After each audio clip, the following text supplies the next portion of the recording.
Hey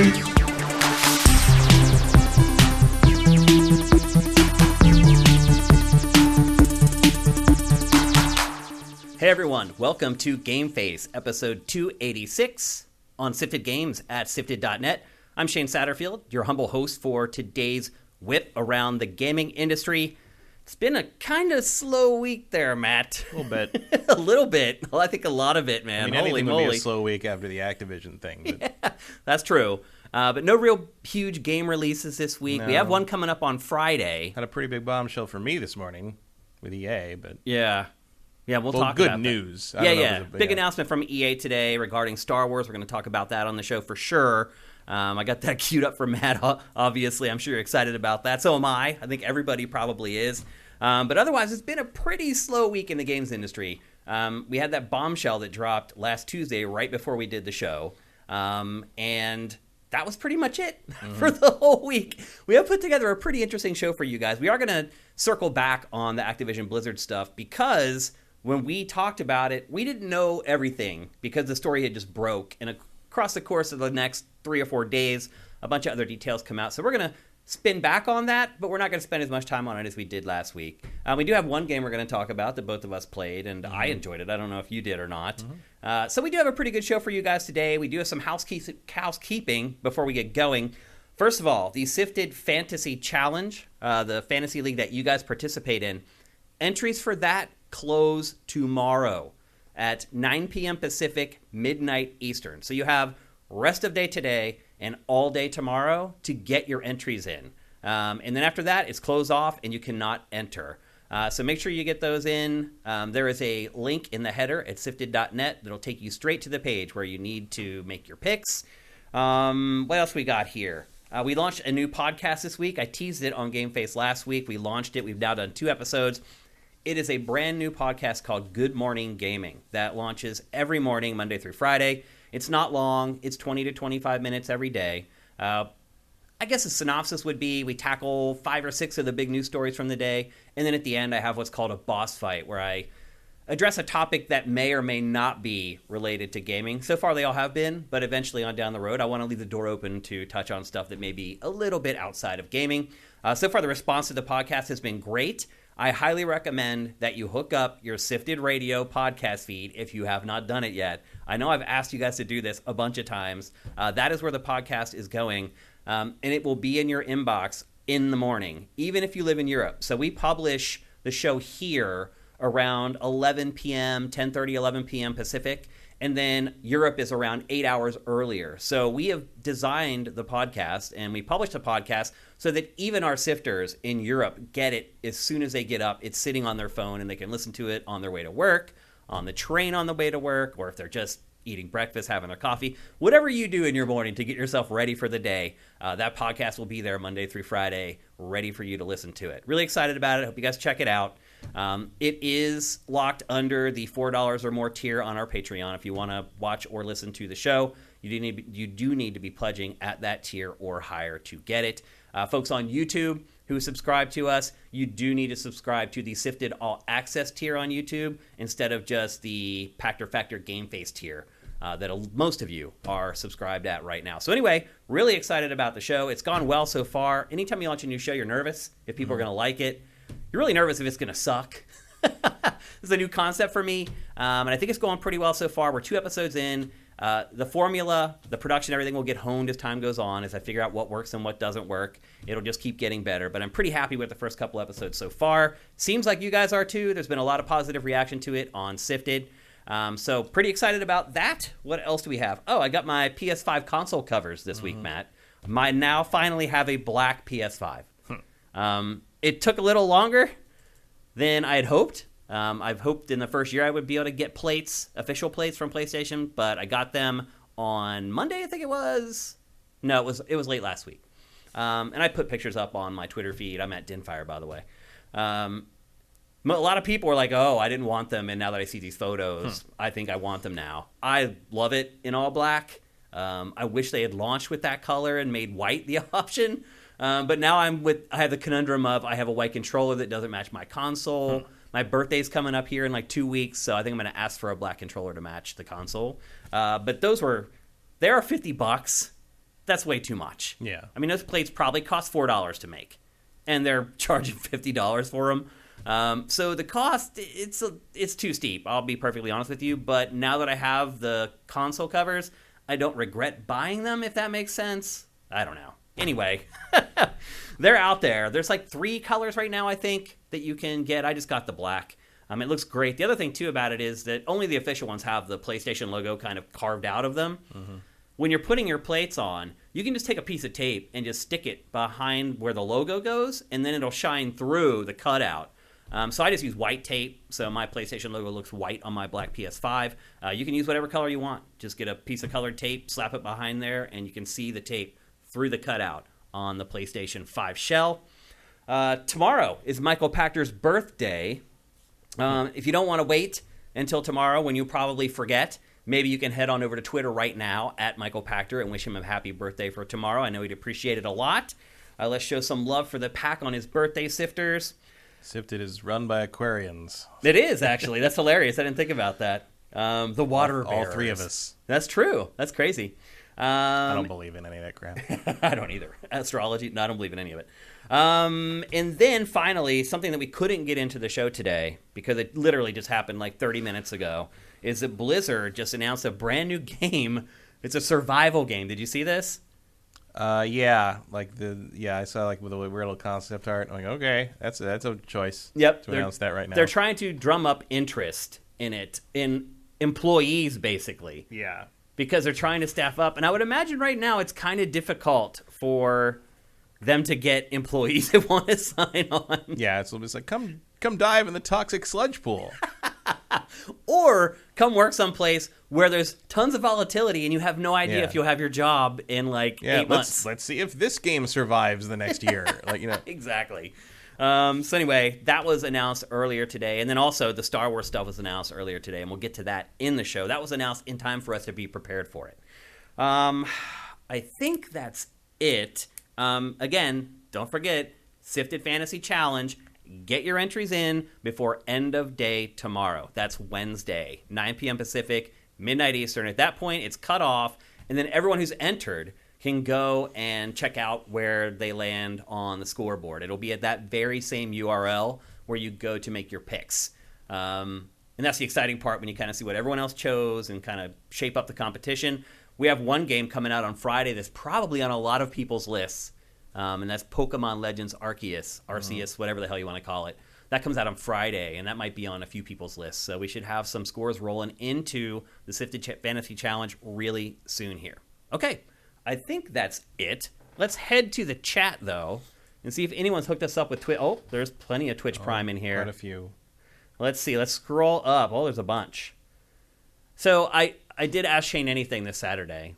And Steve came on, and it is in fact supposed to be LeSteve D. LeSteve D. I'm like, I apologize for calling you LeSteved for the last 5 years, and he's like, it's cool, it's totally fine. Let's see, FF8 Master C, thank you for Twitch Prime. Corey Film, thank you for Twitch Prime. Texture Glitch, thank you. These are people that subscribed since the last show, I think. Who else we got here? I know there's a few more. LeSteved, thank you for all the subs that you're gifting our users. That's awesome, man. You did it again. Yeah. Hype! We already hit the... No, at least you did LeSteved again. Yeah, I'm going to keep calling him that. It's going to be our inside joke. Thank you, LeSteved. Both Tubes, thank you for Twitch Prime. Fire Native, thank you for Twitch Prime. Yeah, when I saw LeSteved, I always just... that must be like some kind of Final Fantasy character or something. Exactly. Right? Well, I thought it was from Interview with a Vampire, and it turns out it was... That's Lestat. Lestat, yeah. Right, yeah. Jose Holiday, thank you for Twitch Prime. That's awesome. Glottis021, thank you for Twitch Prime. You guys are awesome. 43 months. That's incredible, man. Thank you. That's amazing. AJ the Legend Watson, how you doing, man? Thank you for Twitch Prime. Hope you had a good holiday season. Got to talk to him on Ask Shane Anything just before Christmas. Cody S. Carter, thank you for Twitch Prime. And I think that's it. I think we're ready to rock. That this emoji right here that Eric Cartmenez posted, it looks like Ryan Stevens. I don't know if we got that from the hype train or what, but that looks like Ryan Stevens. One Super Master Gamer, thanks for getting in there with Twitch Prime right before we kick things off. And that's what we're about to do, people. It's time to kick off the show, and we're going to kick it off with Activision Blizzard. So we talked about this. I think it ended up being like a 45 or 50-minute conversation in last week's show. We're not going to spend that much time on it today. We're just going to wrap up a few details that have come to light since last Tuesday. And there's a lot, actually, to get to. So maybe it will be a little bit longer than I thought. Matt, one of the biggest things that we were kind of confused on last week was what was going to happen with Bobby Kotick. The CEO of Activision. Most people hate him. I was going to say he's a love it or hate it guy, but I think most people hate him. So he's really, I guess, just a hated guy. There was confusion over what was going to happen with him when we did the show last week. And honestly, they tried to clarify what was going to happen with him, but there ended up still being conflicting reports. Mm-hmm. So essentially, Microsoft says that Bobby is going to stay. That's it. Mm-hmm. Bobby Kotick is going to keep his job. Then Bloomberg, I believe it was Jason Schreier. There might have been someone else. There's actually a couple other people writing game stuff over there now. It's not all Bloomberg, Schreier. especially on this subject. Yeah. Like Bloomberg got very, very excited. Yeah, so I don't want to credit this to Schreier. I'm not 100% sure if it was him, but I do know that Bloomberg reported that he's only staying until the deal closes, and then he will be out. That sounds more likely, and yeah. it makes more sense. Like a lot of the Microsoft statements have been like, okay, you are like with so many high-profile mergers, they are projecting the image of stability. Mm-hmm. And they are not going to talk about big changes until those big changes basically happen, which is not going to be until, like we said, year and a half from now. Mid-2023 is basically what they've been saying is like the finalization time. Yeah. So that's another point. That also came out in the last week is that it looks like everything's not going to be wrapped up until like mid-2023. Yeah, June 2023 was sort of the target date. That's a long ways away. And it will probably slip. Like this is a very, probably slip a couple months. Like it's a, I remember when the merge happened with Universal and NBC, like that took almost 2 years. Mm-hmm. Like that process was very, very slow, very, very long. And like it's not like a legal thing necessarily. It's just like that's part of it, but it's also like figuring out how this works, where this goes, this redundant department, what does that mean? And you take people from this department, put them in the existing department, and kind of merge into one department. You get rid of the entire other department entirely. Like it's on and on. It's just logistical decisions for years. Literally. Yeah, but you can do a lot of that stuff after the deal is finished. Well, the deal being finished is not the same as the merger finishing, which is what they're talking about here. It's like they're saying June 2023 is when you would see Activision become part of Microsoft functionally. The deal is pretty much done, unless somebody raises some serious antitrust issue, which is not going to happen because there is no antitrust issue here. Yeah, there's a lot of bookkeeping that needs to take place before it's sealed. Yeah, but basically, delivered. Like the other thing is like once Activision is merged into Microsoft, what's Kotick going to do? Like they don't need him. Count his money. Like yeah, exactly. Well, yeah, he's gonna walk away with $17 billion and not have to clean up any of his own mess. But like, why would you keep him? Like you don't need to keep him. Like they're gonna go under the same banner as everything else, and there's people running that already at Microsoft. You don't need someone to be in his position. The irony is, I think Microsoft is doing it, as you mentioned earlier, to project stability among people who work at Activision Blizzard, so that they know that their quote unquote leader is still there. But I don't know that most of the employees find any comfort in Bobby Kotick at all. No. That's the irony. Like, who would? No. Well, because that's not about the employees. It's about the investors. Right. You're trying to project confidence and stability for the people investing. Yeah. You don't want to lose them. You don't want to lose their confidence because that can send some stuff tumbling pretty fast. You don't want to pay $70 billion for something that then loses a third of its value because everybody thinks you're going to fire the guy who made it a success. I actually have a question that I don't know the answer to. What will happen to Activision Blizzard's stock once the deal is finalized? I believe Does it go away? I believe it will basically fold into Microsoft. And so then do you then get, if you own that stock, do you then get shares of Microsoft? I think that's what that ends up converting at like a prorated amount or something? I think that's what, I don't know for sure exactly how that works. It's interesting. What else we got here? Phil Spencer has been a busy guy this week. The big question that everyone is wondering, and we weren't 100% sure on this last week either, was what is going to happen with exclusivity for Activision Blizzard's games? Mm-hmm. Are they going to keep being released on PlayStation platforms going forward, or on the Switch, or mobile I think is safe, PC is safe, but really it's Switch and PlayStation. What's going to happen there? And also we got really obscure language from Phil Spencer on this week, which you could take. The wording on this was very clever. You could take it either way, basically. Yeah. His direct quote was, Microsoft has, quote, a desire in keeping Call of Duty on PlayStation, unquote. Mm-hmm. So that could mean two things. It could mean all future Call of Duties are going to continue to be released on PlayStation platforms. Or it could mean that anything that has been released so far on PlayStation will remain on PlayStation, and Microsoft will continue to support those games. Right. That's probably also that his statement on that is in the same sentence as saying that they intend to honor all existing agreements. Yeah, which to me says right, but to me that says we're going to keep it on PlayStation as long as those existing agreements force us to. Right. And how are you reading this? What do you think he's saying? They're going to finish out what has to happen, and then that's going to leave PlayStation. So again, this is part of projecting continuity and confidence and stability. Like, you don't want to make it look like you're going to step in and shake everything up and change everything and freak the investors out. He's like, nope, nothing's going to change. We're just going to figure this out, and once everything's locked down, and we know how everything's going to work, then we'll say Call of Duty's going away from PlayStation because we don't owe you any more contracts. That also, if they did have it, our desire to keep Call of Duty on PlayStation. How does that frame it? It frames it as, oh, we really want to keep Call of Duty on PlayStation, but when the time comes and we say it's not going to be on PlayStation anymore, we're like, we really want it to be on PlayStation, but we just couldn't come to an agreement with Sony because they wanted weird things, so it's just not going to happen. Sorry, like that covers you on that for however you want to spin that when the time comes. My guess is the only ongoing Call of Duty that's going to be on PlayStation is going to be Warzone. Yeah. And free to play. And I would bet that you will get the content on that after.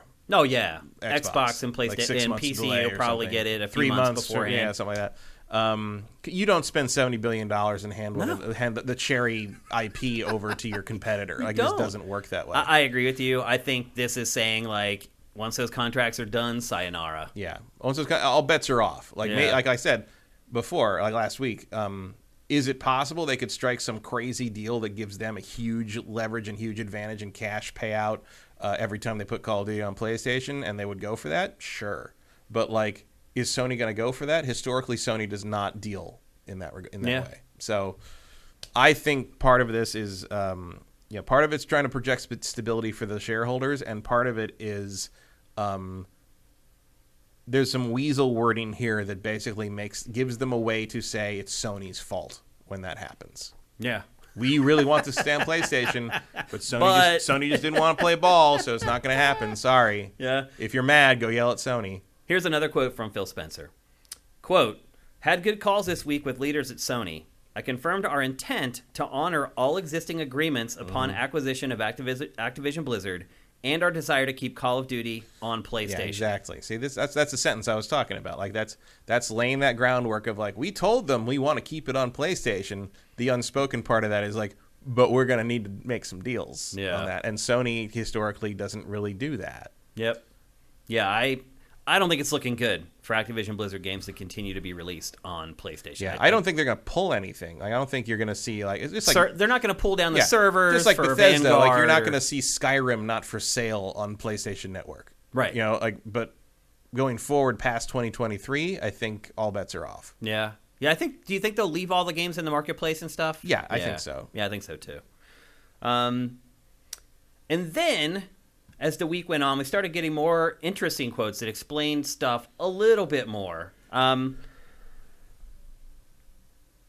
don't know if it was Phil Spencer or someone else at Microsoft that said that the sexual misconduct scandal, I think it was Phil Spencer, the sexual misconduct scandal at Activision Blizzard prompted Microsoft to make a move. Mm-hmm. Basically, it sensed weakness. Yeah, smelled blood. Blood in the water, and was like, oh, this is the time to swoop in and grab them. And they knew all those dickheads that run that company were not going to have, and we're not interested in cleaning up the mess. Yeah. And they're like, oh, we could handle that. We could do that. And in the process, we get all these incredible IPs. Yeah.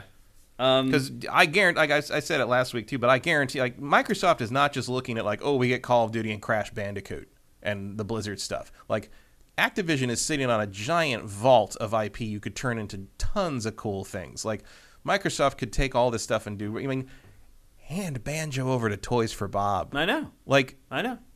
hello, there's a lot of opportunity. Like you're getting all these incredible developers that have been stuck in the Call of Duty slave pits for the last like half decade or longer. Yep. Like free High Moon, free Raven, free Toys for Bob. Get these guys out there doing some real stuff. Like, Sledgehammer. Absolutely. Like, you know, you could absolutely get some gold out of these developers and let them do what they're good at again, as opposed to just being a cog in that machine. Like that's been the real tragedy of Activision. Is like I've liked almost everything High Moon's ever made, and like they've just been non-existent for all these years because like they got roped into Fall of Cybertron did not do what they were hoping it would do, and they got thrown into the map making pits. That was it. Yeah.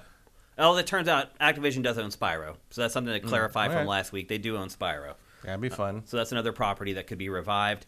And in fact, that is something also that Phil Spencer talked about this week, is that he is interested in reviving franchises from Activision's vault. Any spring to mind immediately, Matt? I mean, I go back to some of the Atari stuff. Like, I would love to see somebody do a modern take on Cosmic Arc. Oh yeah! Or, wow. That's interesting. Barnstormer, River Raid, Stampede. Pitfall's due for something, right? You could do an Uncharted style Pitfall thing. Yeah, you totally could. Yeah, like there's a lot of stuff in there. I'm trying to think. It's been so long since I associated Activision with anything other than the one game they put out a year. But like they were very prolific back in the day. They were. I mean, they were the most prolific back in the day, in my opinion. Yeah. Like as I said last week, it was the first gaming company I ever really fanboyed out on. Was Activision's games for the Atari 2600 because they were just better. They were exciting at the time because like, they were the first time like a bunch of like. It was a bunch of disgruntled Atari employees who like didn't feel they were getting the credit they deserved and weren't being treated as creative workers and formed their own company. And that was it. And then, of course, Activision went the same way, and so that's how EA spun off of that. But like, it was a good deal. It was a cool, like, kind of rebellious thing at the time. But like, I'm looking through a little thing here. They've got Zork, they've got Heavy Gear, Vigilante 8, Tenchu. Wow. Tony Hawk, Soldier of Fortune, Lost Kingdoms, True Crime. I think that's somebody else now. They did publish it back in the day, though. Yeah. Guitar Hero. They've been the publisher for James Bond forever. That's right. And they've been sitting on that IP. Although someone's working on a James Bond game right now. Yeah. I wonder what will happen with that. I don't think it'll happen. I mean, that license jumps from place to place. Yeah. Blur. Oh, yeah. Singularity. Yeah. A couple when they tried to be creative. As a Prototype. Oh, yeah. That's a pretty big one that they could revive. Skylanders. I feel like Skylanders got some life, but not as a Toys to Life thing. Yeah, but I they think have to rework it in some way. If you go more of a Lego direction with it. I mean, that's a big list. There's a lot of IP in there. So if they truly are interested in reviving IP, and they have all these new studios now that conceivably could work on new projects, it could be a good fit. Mm-hmm. Also, some rumblings that Call of Duty may jump away from its annual release schedule. Mm-hmm. What do you think about that? I mean, no skin off mine, frankly. I mean, I think financially that would be a huge mistake. I don't know. Like I think like. I mean, do you think if you might not need it. The next year is going to sell 40 million? No, I think the next year is going to be Halo. I think you do a rotation system. So like each year you got Call of Duty, then you get Halo, then you get Gears of War, then you go back to Call of Duty, you go back to Halo. Like you'd be leaving so much money on the table though to do that. Yeah, but they don't really care, do they? I guess money doesn't matter to them at the end of the day. I mean, that's really what kind of has been discovered here over the last week is that Microsoft just doesn't care about money anymore. It doesn't need to. The other notable thing about Activision's output was just how much licensed stuff they did. They did Marvel and Star Wars for a long time. Yep. Publication-wise. I do wonder, too, though, if Call of Duty does, in fact, go to an every 2 years or every 3-year schedule, if that would lead Microsoft to be more open to releasing it on PlayStation, trying to make up for the money that they lose by not doing it every year. Maybe, but at the same time, they just want you in that Game Pass ecosystem. Mm-hmm. And beyond that, they're also on PC. Like it's like they've. I mean, I think ideally, you gain enough market share that you don't need to worry about what it would sell on PlayStation. Yeah, you would think. Like you're also going to sell a lot of copies of Elder Scrolls 6 on PlayStation, but they're not going to do that. Yeah. Like I wonder if Elder Scrolls is already locked in for a PlayStation. Nope. Elder Scrolls hasn't even started development yet. Like, yeah. I mean, no. it literally is in pre-production right No. I mean, now. they've already said pretty much outright Starfield and Elder Scrolls 6 are not coming to PlayStation. Yeah. Like, Starfield certainly isn't. So why would Elder Scrolls 6? Yeah, that's a good point. That'll be another huge inflection point. Yeah, you want to play Elder Scrolls 6, you're going to need a gaming PC or an Xbox. That's it. It seems like it. And then the final thing from all this that was revealed this week, also from Jason Schreier at Bloomberg, he reports that the employees at Activision Blizzard are very happy about the acquisition. Surprise, surprise. After all the crap that they've been through, that they would be happy that new leadership is coming in. That makes perfect sense.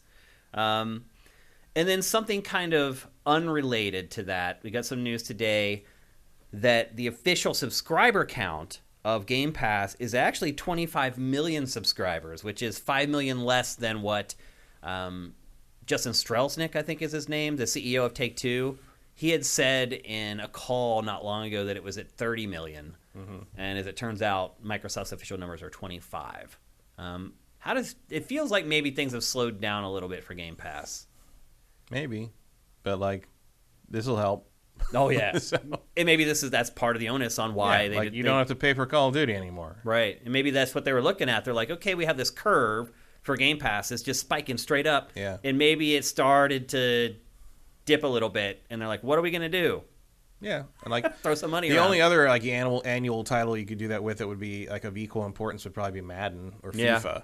And you can't really do that because you need to make the actual money from those to pay the license holders. Yep. Like you're not going to make enough cash from Madden on Game Pass to, to justify the cost of the NFL license. Yeah. But Call of Duty, you don't need. Luckily, you don't need to license war from anyone. So. Yeah, World War II is still open domain. You can do whatever you want with it. So. That's the latest on Microsoft after the big Activision Blizzard announcement. Let's jump into the chat really quick here and see if they have anything to say. I know this news isn't as big as it was last week, but maybe you guys still have some comments in here. Andy T. Monahan, streamers only rely on annualized COD releases for a lot of their content. They do. Mm-hmm. Yep. Fire Native Elder Scrolls is not even a full title yet. Accurate. Vincent, because Microsoft hasn't taken any existing IP from Sony yet. I'm not sure what that means, what that was in response to. They haven't taken anything at all yet. Like nothing is released exclusively on Xbox after any of these deals yet. Yep. But you're not going to see Avowed on PlayStation, even though the Pillars of Eternity games are on PlayStation. Another one from Andy T. Monahan. Halo Online doesn't sustain as well as COD games do. A lot of money left, whether or not annualized or kept on one platform. Mm-hmm. Yeah. It really depends how many resources they want to throw at COD. Like, again, I would prefer them to free up these other developers to do other stuff and like just expand the Call of Duty team to handle whatever workload they want them to handle. I did not care for Activision's strategy of like, oh, you made one game that underperformed, you're getting folded into the Call of Duty team, and you're never making an original product again. Yeah. So, Vincent reminds us that IO Interactive is the ones that are working on the Bond game. They're the people who make the Hitman franchise. Yeah, I mean the licenses fly around. Obviously, the Marvel license is not with Activision anymore. Transformers, they've done a lot of Transformers games, but like there's no guarantee that's ever going to come back. Also, Hasbro has shown a complete lack of interest in real Transformers video games. They prefer doing mobile cash grab microtransaction crap, and the Cyberverse game that just came out, which is clearly aimed at a different audience. I would love to see them continue the Cybertron series with High Moon, but like that's never going to happen. Yeah, highly doubtful. One Supermaster Gamer says Call of Duty is definitely still coming out every year. I don't know where he got that confirmation. I think that's just his expectation. Okay. See if there's anything else in here before we move on. Dying Light 2 next Friday, boys. Yes, it is. There's honestly, this is the calm before the storm this week. Mm-hmm. From this week on until like May, it is just plastered with game releases. Mid-April. Yeah. I don't think there's a lot in mid-April. Okay. But we got two and a half months here of really there's good something stuff. Big starting next week. This Friday, there's something big every week until I think at least the second week of April. Erebus Jones says maybe they split COD multiplayer out from single player and only release single player content year on year and treat 6v6 as a game as a service. So you're saying they would give multiplayer to PlayStation but not the campaign? No, I think he's talking about release schedule. Oh. Like multiplayer would be a consistent thing that would never relaunch, but there would be campaign content that multiplayer is a game as a service. Multiplayer is just a constant thing that alters and changes and updates, but does not get re-released as a new game every year. I mean, that makes sense. Which is it's really absurd how they make these little tweaks to it, and sometimes also seems to be their plan with Halo. So, yeah. A lot of times the little tweaks that they make are actually tweaks that the game had before that they ditched that they return to. You see that happen with Madden as well all the time. They'll introduce a feature, people will hate it, they'll take it out, and then 5 years later they reintroduce it like it's a new feature again. Mm-hmm. It's really weird. Okay, I think you guys have had your say on our second take on the Activision Blizzard purchase. How are you feeling now that we've had a week to kind of let it simmer, more information has come out? Your impressions or opinions on the thing in general changed at all? No, about the same. Yeah. Like, makes sense, more or less. It's a ridiculous price, but we'll probably, they make that much money in like a month off of Game Pass. Well, they make like $4 billion a month off Game Pass at that subscription level with that many subscribers. Not a math major, but that sounds about right. Yeah. Which is crazy. Yeah, they're doing okay. I think they're going to Call of Duty's going to pay off for them, and the other stuff's going to, and it's, Microsoft has a much better chance of actually fixing what's wrong with the company culture at Activision Blizzard than any of the people that run Activision were going to. So I have pretty high confidence in Microsoft coming and cleaning house and figuring out how to do all that right. Yeah. Microsoft has not had any serious scandals in that regard, so they seem to at least be aware of it. If not, their track record's not perfect, but they're doing better than Activision. Yeah. So I think overall it's a positive thing. I believe the claim that like the Activision Blizzard employees are happy about the acquisition. I would certainly be glad if I don't want that to get lost in the shuffle of this story. I would certainly be glad that like that to see that leadership get wiped off the board and replaced with something closer to Microsoft. Yeah. So, how about Bobby Kotick reporting to Phil? I mean, I'm sure that doesn't actually mean anything. I envisioned in my head Bobby Kotick having to go into his office and be the subordinate, and I was like, but that's not happening. A man can dream. But yeah, that's like Bobby would just be like, "What are you gonna do? Fire me? Like I'll just go home and cry on my billions." Yeah, you can't do anything to him. That's the problem. Yeah. When do you think we'll have the final word on like exclusivity and stuff? Do you think we have to wait until the deal is finally signed and everything? 2023. I mean, the deal is pretty much signed. Yeah, like we're waiting for the actual merger to happen and business to start being done daily as a single company. Won't there be like a bunch of SEC checks that have to be completed? No, I think that's already happened before they announced the deal. Yeah, I'm pretty sure that you don't get to talk about any of this until you've been approved in that regard. Okay, but I don't think they don't need to talk about that until it happens, basically. Yep. So there you go. That's us putting the cap on top of the Activision Blizzard purchase by Microsoft. I agree with Matt. I don't think we're going to get any more information on this stuff for quite a while. No. There's just so much crap that has to happen before they can start talking about that stuff. So we'll have to put a cap on it for now, and we'll probably come back to it at the end of the year, early next year. My guess, we'll probably start getting some information trickling out. Mm-hmm. Somebody pointed out in chat that Perfect Dark's on the way. There's a new Perfect Dark coming. So I would argue that Activision and Blizzard can fill the void for Microsoft of needing third-person action games. And so I hope some of those studios might be working on stuff like that in addition to things that they were already working on and that they can finish up first. So there you go. That's Activision Blizzard in a nutshell. Next up, we're going to talk about PlayStation 5 backwards compatibility. Its backwards compatibility was this huge story, Matt, before PS5 and Xbox Series launched. Everyone thought it was a huge deal. Microsoft, it can't be argued that Microsoft did a poor job with its backwards compatibility on Series. It's done a great job. Mm-hmm. It can be argued that PlayStation is in a place where it has not done a great job with its backwards compatibility. It did do a good job with PS4 stuff, but as of right now, we're waiting for everything else. PS3, PS2, PS1. As we've mentioned on GameFace many times before, the architecture for PlayStation consoles has been a huge detriment to PlayStation trying to get backwards compatibility to work on a level that Microsoft has got it to work. Microsoft's machines have all basically been PCs in a little box, shuttle PCs, essentially. You have the Emotion Engine. You have all these proprietary pieces of hardware that Sony has built over the years, and now it's kind of biting them in the ass. Yeah.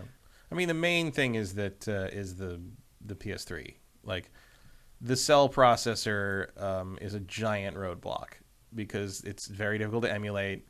It's very power intensive to emulate, and it doesn't map onto any existing architecture. It's not that hard to emulate PS1 and PS2, but like PS1 and PS2 backwards compatibility is a limited audience at this point. That's a nostalgia-driven thing. Going back to most of those games is very difficult if you've never played them before. And they did it with the PS3. Yeah. I mean, PS3 was backwards compatibility with PS2 and PS1. Yeah, and part of the reason is because, I mean, early on they just literally stuck a PS2 in it. Like the 60, they just put the hardware in there. 60 gig fats literally have the Emotion Engine chips in it. Like, it's literally a PS2 in there, which is why the emulation's perfect. Yep. Because it's not really emulation. It's just you're running it on the same hardware. But like, yeah, I don't know. Like I would love to see PlayStation 3 and earlier stuff be compatible on PS5. But you know, there's a PS3 emulator right now, Matt. Oh yeah, that's really good. Yeah, I've used it. Oh, you have used it? It's good. Yeah, I think it runs now like 97% of all PS3 games. I mean, it's not flawless. There's a lot of issue, but like, you know, it'll get there. Just like Dolphin, you know, especially back in the, you know, a few years ago, like Dolphin would change almost daily at times. Like, and people, you know, and the thing is, like, you have people working on it who cared about playing a lot of, if they cared about playing the game you were trying to play, like Xenoblade, or was a pretty common one.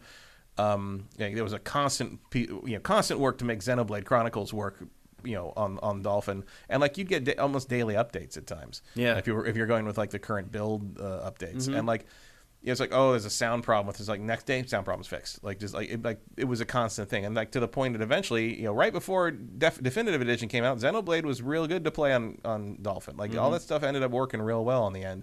And you know, I do the same thing with Saturn. Like, I have an emulator where I just put my Saturn game disc in the PC, and it runs. Wow, it runs off game discs off the disc in your PC. Yeah. That's crazy. That's how I play Dragon Force now. That's awesome. But there is a PS3 emulator out there, so it's you can do it. You can do it. It's just not great. It works, but it's not amazing. You know, it's not like amazing. Right. You know, there's probably a team of 5 guys working. Much like Saturn. Like, you know, it's like Saturn took forever to emulate properly because it's such weird hardware. Like, Saturn is basically, they made a Super Genesis, and then they realized that 3D was going to be the future, so they bolted 3D hardware on it. Like, if you open a Saturn, it's literally got a different 3D thing, like, stuck on top of the chipset. Yeah. And it's like stuff, you know, and so the cell processor is not as terrible as that, but the problem with the cell processor is, like, none of it's dedicated to doing anything. You have to tell the cell processor what to do, and, you know, that was an early on problem. I remember a bunch of, if you got got devs drunk enough back in that generation, they would tell you about it, like Sony coming in to show them like the cell processor architecture and being like, yeah, every time you make a game, you're just going to tell the cell processor what you want it to render, and like you build like the sound thing to tell the cell processor how you want the sound to be done, and all the devs were like, fuck you. Why? Why would we have to build that Why would crap? we want to do that? Just put sound processor, just put a graphics, put a GPU in the thing. Like, we don't want to rewrite your game system every time we make a game for it. That doesn't make any sense. So that's why there's like flexibility, but it's very short-sighted. Right, but it would take forever, and it's like no one wants. No one's gonna do it. You're going backwards with that, and they thought it was like, oh, you can do whatever you want. Like, we don't care about doing whatever we want. We want to make the thing. Yeah, like we don't. Yeah, we want to finish our game. Like, they didn't. Like, Sony didn't seem to realize, or at least Kutaragi didn't seem to realize. Like the devs wanted the tools to be transparent. They wanted to work on the game, right? Yeah. Not the engine. They want, you know, Epic got. That's why Unreal blew up as much as it did. But like, so that's why you have like a stupid little like horrible GPU with a tiny pipeline, and all that stuff is constricted. Like, because the cell processor, originally they thought people were just going to rewrite like their own game engine for every game they made. Yeah, and it's just like that's not how it works. That's crazy. Yeah, like, it is that's crazy. literally It's crazy. Yeah. Is it the PS3 really the only thing that matters here?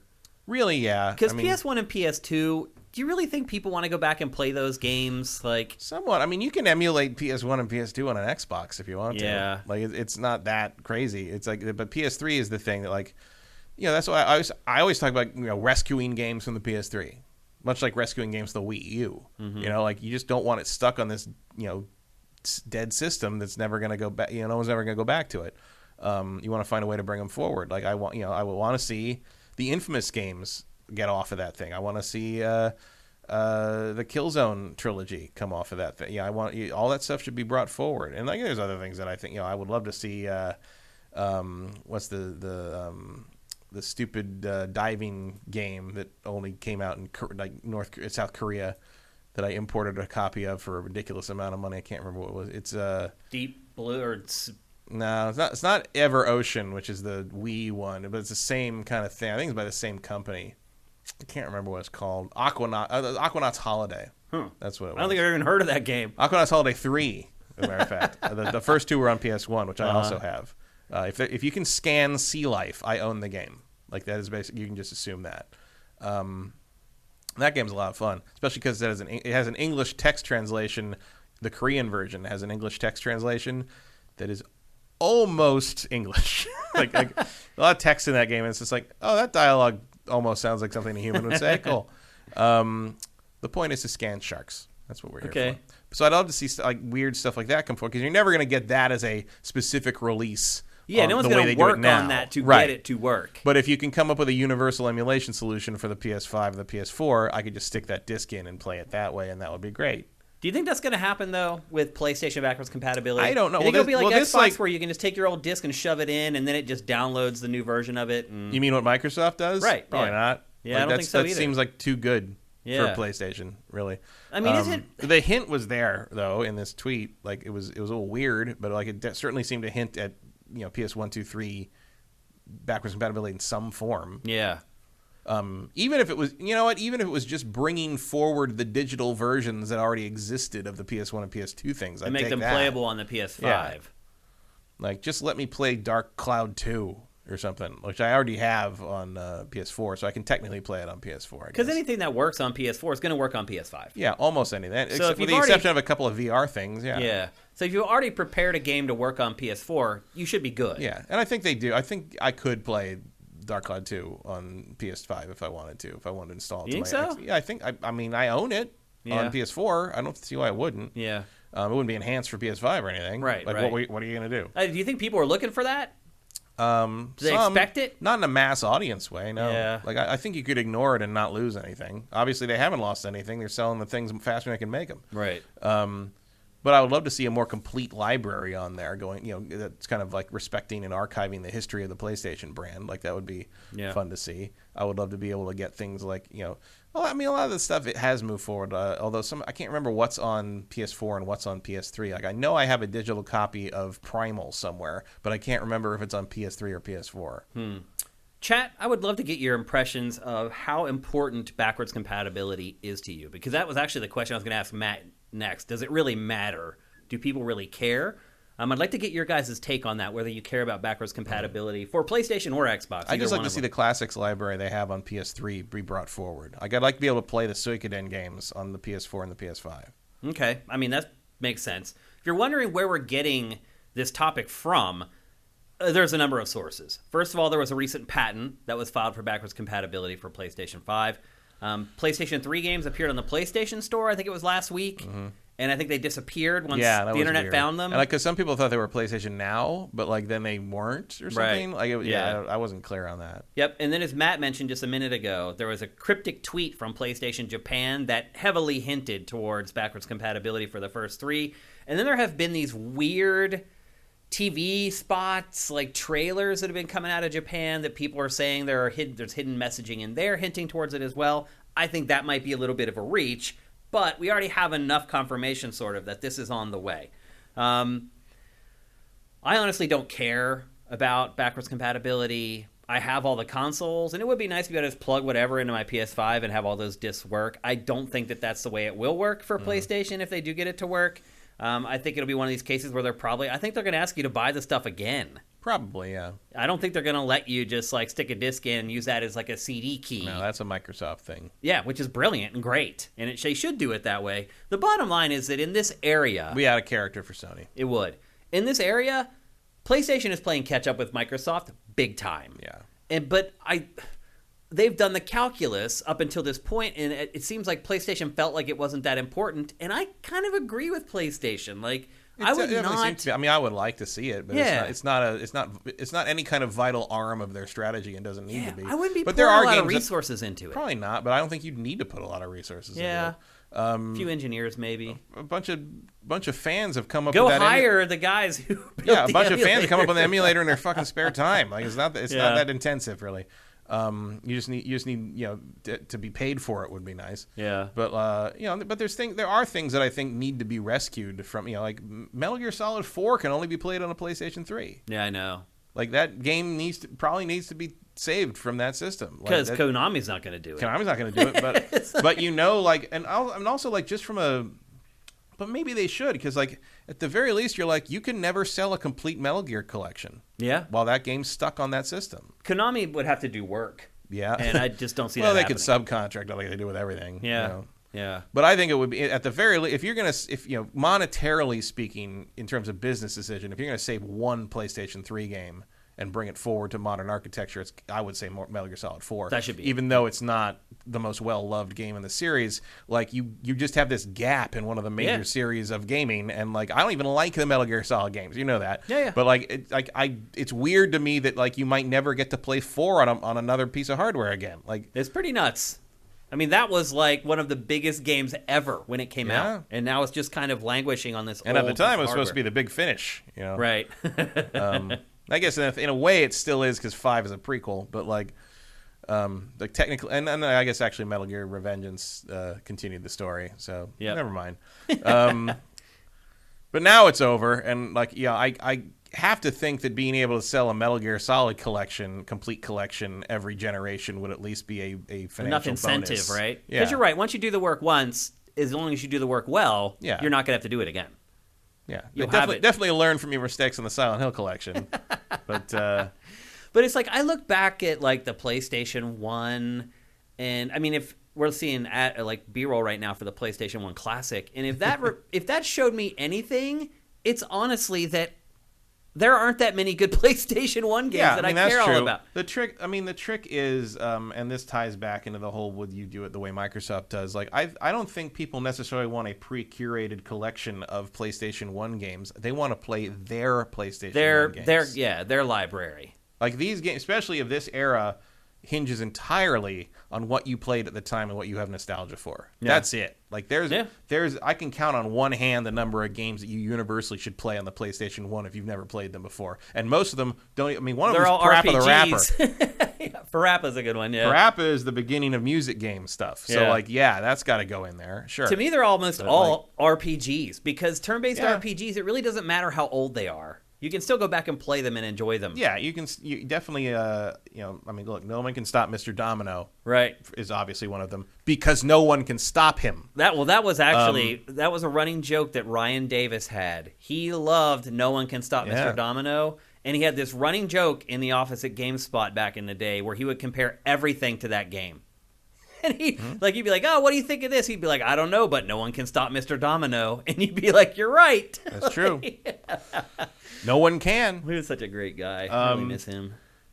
Yeah, but a lot of these games I'm looking at, I'm like, do I want to play any of these things? Yeah, but like, I'd play it for like 5 minutes. Yeah. I'm like, oh yeah, this. That's what I did. Oh, I remember that, and it sucked, and it still sucks. Yeah. Oh, Toshinden. Yeah. Oh, yeah, I remember. Oh, now I'm playing Toshinden. Yeah. Oh, it sucks too. Yeah. Oh, GTA 1. Oh, yes. I remember why this didn't blow up until it was GTA 3. Until it was 3D. Yeah. So you move the camera behind the guy. So I can't see what I'm doing. Yeah, I don't have a lot Ridge Racer. I remember Ridge Racer. Let's move on to something that isn't Ridge Racer. Yeah, because if you play that old Ridge Racer now, have fun. That's all I can say. Metal Gear Solid, cool, but there's other ways to play that. Yeah. At this point, the only games I think are worth reviving from PS1 are the JRPGs. Yeah, and a lot of those already have, it's already happened. I mean, look, the Final Fantasy. Look, I don't think the Final Fantasies on PS1 are good. There's my hot take. I think 7's god-awful. I think 8 is marginally better, and 9 is pretty good. Yeah. But I don't think any of them are all-time classics at all. I think Chrono Cross is complete garbage. But Square has brought those 3 Final Fantasies to the modern. They're on PC. They're on PlayStation. Chrono Cross, from rumor, sounds like it's about to get the same treatment. Like, you don't need that. Like, what you're talking about, I'd be after saving stuff like the Suikoden's. The Suikoden's are the ones that have been left in the dust, and Suikoden 2 still holds up, I think. Suikoden 3, not so much. That's a PS2 game. But it's like even the Resident Evil games, they've all been remade and made better. yeah, even Wild Arms has been remade. That's true. Yeah, I don't see a lot of incentive for this. Yeah. Let's check out chat though and see what they say There's about things it. here like Revelations Persona, like that would be nice to get because otherwise it's extremely expensive to get physically. But that was made digitally available on Vita and PlayStation 3. But you just need to bring those versions forward somehow. Here in chat, Andy T. Monahan, you're active today, brother. Video game preservation is a priority when hardware and physical media disappear or stop working. Yeah. Agreed. Totally. Nolan Elric, Ogre Battle has a good PS1 port. That's true. Vincent reminds us that Parappa got a PS4 remaster. Also true. Yep. Although I didn't find it to be as charming as the PS1 version for some reason. Yeah, I'm not sure what it lost.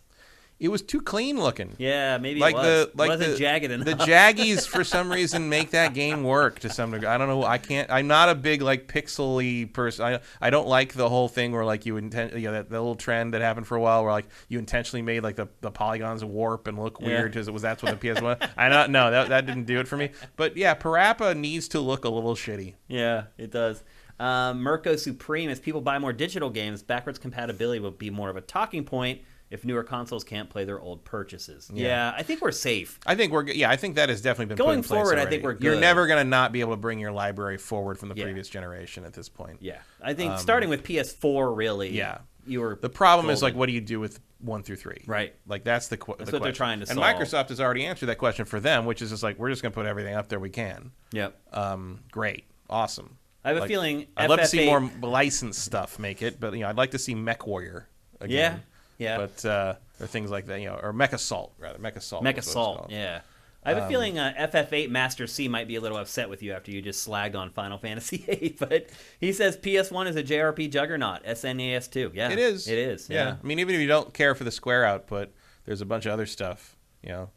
Noxatornitis, people don't really care about game preservation, they care about accessibility. I don't know. It seems like a lot of people in this thread already have talked about preservation as it's important. I mean, I think those things go hand in hand. Yeah, they kind of have to, I guess, really. Cinetike, I feel due to nostalgia, it would be easy to sell these PS1 and PS2 games digitally on PS4 and PS5. People keep doing it with Nintendo games. Yeah, I mean, they did that on PS3. Like, you could buy digital PS1 and PS2 games on PS3 and on Vita. Yeah, because it was backwards compatible. It had the hardware built inside it. And it was cool. I liked. I bought a bunch of those. Case of money. I didn't even like PS1 when it was blowing up. And grumpy old man. Then Justin Horman says Metal Gear Solid 1 is my favorite game in the series. I'd probably agree with that. Yeah, I would agree with that. And I'd honestly prefer to play it via Twin Snakes if I wanted to play it today. Oh, I don't agree with that. I don't know about that. Yeah. Just the terrible, weird ass, over the top cutscenes in that sink it for me. Yeah. I prefer the original. I like the original cleaned up and looking better. Like really remade. Like I'd like Snake to have eyes. I wouldn't be all that surprised if there eventually is a really good, really big budget. Also, the translation, the localization on the PS1 version is infinitely better than Twin Snakes, because PS1 version was the one that Kojima didn't like because he thought it got localized too much because the guy I can't remember the name of the guy who did that, but he basically he translated it and then he adapted it to sound like actual English speakers talking. And the Twin Snakes translation was overseen directly by Kojima and Kojima Productions, and it's stilted and weird and doesn't sound right half the time, and it's worse. Like everything about Twin Snakes is worse. Yeah, which is surprising because the team that made it at that point had made some pretty good games. But they went weird. I mean, they got the guy who did Versus to do the cutscenes where he's like, where Snake's like doing jumps in the midair off of moving missiles so he can shoot a helicopter with a rocket. Like, it's just stupid. Yeah. It's just stupid. It is. Fire Native says, Shane, 2 words, Hybrid Heaven, the best wrestling, non-wrestling game ever. Hybrid Heaven was an N64 game. Yeah. It also is a Konami game, I Konami believe. N64 game. Yeah. I did enjoy Hybrid Heaven, but yeah, that is... There was never a game like it before, and there's never been a game like it since. Yeah. It is definitely unique. I guess Tobal was a little bit like it. Yeah. Little bit. Like you're running through a dungeon, suplexing people in Tobal a fair amount too, but it's not quite the same thing. Yeah.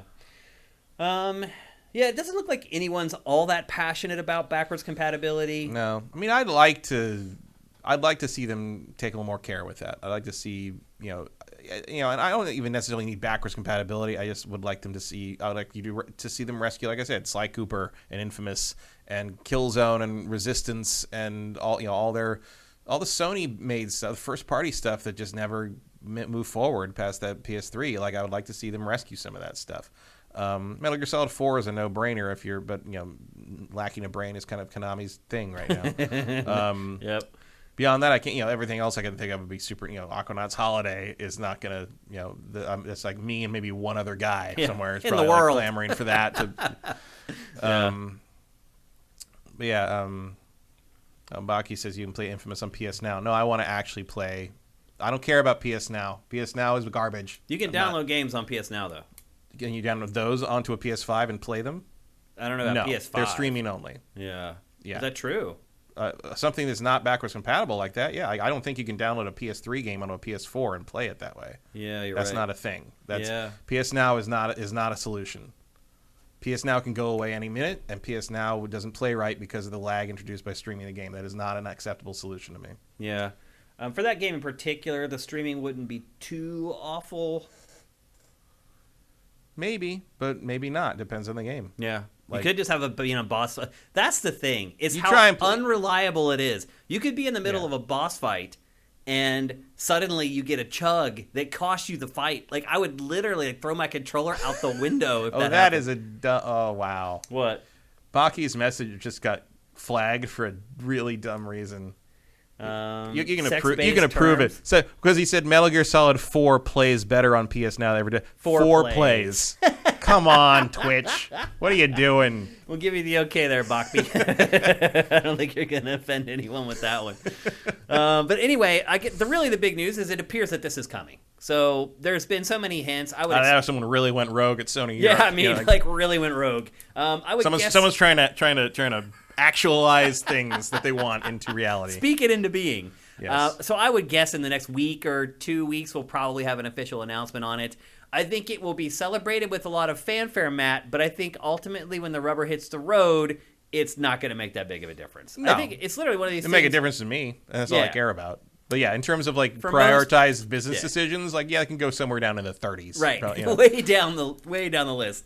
At the same time, they're doing so well that they can probably I would argue redoing the PlayStation 5 UI would be number one. That would be good. That is the dumbest design ever. The more I've used it, it hasn't gotten any better. Yeah. And I mean, It's I feel like we still say crap. that for every Sony console since the PS3. I mean, the cross-media bar was fine. Why mess with it? It's so weird how you have to bring up the home screen just to turn the damn thing off. Finding where you redeem a code on the PlayStation Store. I had to tell you how to do it. Or little things. I should have to read a guide to learn if how to I go to the redeem a store code. and I want to search, I have to go to the store and go down and then go back up to the bar where I can go over to search. And it's just bad. What are you doing? It makes no sense. Why? Because part of it is that they're trying to push a lot of the new features that no one cares about. All the stuff that How about when I go over to my library, how come I can't make it display the way I want it to all the time? How come every time I got to reset the display choices? All the can't stuff you remember that shows up and takes up the vast majority of the real estate on the home screen on my PS5, I do not care about. No offense to any of you guys, and I'm friends with almost all of you on PSN, and if I'm not yet, add me. I'm at Dinfire. I accept requests from all sifters. But no offense, I don't want to see, the last trophy that you earned in some game I haven't played. That crap takes up the whole screen. And you have the little bar along the bottom. It's so dumb. I have no idea. They're saying that you can press triangle to search in the store, but it's A, it doesn't tell you that, and B, on the PS5 interface, I expect any button I press to do something I don't want it to do and take me somewhere don't know where to go now. I mean, let's be honest, that's dumb. Pressing triangle to search, that's dumb. And it's taking. I'm still like, what we're over a year out from getting this system, and I still accidentally hold the PS symbol button to try to turn the thing off. Yeah. You have to tap it and scroll over. And then you have to go down and scroll over. So and you can't scroll. And why can't I use the shoulder buttons to jump from one end of the crossbar to the other, like I could on the PS4? What's that about? You haven't been able for the last 8 consoles that have been released. Ridiculous. So anyway, pet peeve of mine. It's been driving me crazy. And it's the year later, and you're right. They still haven't fixed it or changed it. I don't understand why they're doing it that way. But anyway, that's the latest on. At least they finally changed it so that when you go over to your library thing, it shows you the page was just your installed stuff first now instead of everything you own. That helps, yeah. That's better. But like finding notifications for where stuff is downloading, if like your hard drive, and this happens all the time, your hard drive's full, you can't download the game. Like that's tucked away in a weird. Well, then like early on, it's better now, but early on they had that thing where it's like you couldn't quite tell whether you're downloading the PS4 or the PS5 version. Sometimes you just get both. Yeah, yeah. And with a hard drive that's small, that matters. That's the thing. It's like there is an old man yelling at cloud element of this, especially if you're trying to install Final Fantasy VII Remake. But like the issue is like so much of this was solved already, and now you've gone backwards. I don't get it. It's weird. It's weird. I still love my PlayStation 5, though. Don't get me wrong. Sure. I love it. It's a great piece of Gonna love it even more when Horizon shows up. Yeah. And they could fix this stuff really easily, and I think they're just being stubborn because they're like, no, we worked so hard on this new interface. I mean, also keep in mind, like, you're dealing with a system that, when launched, if you left it on sleep mode with the wrong game running, it could brick itself. Right. So, like, clearly there's some bugs in the system. Yeah. Most of that stuff's been sorted. Like, I don't got figured like out. But the fact that it existed at all is a little... Coming in hot.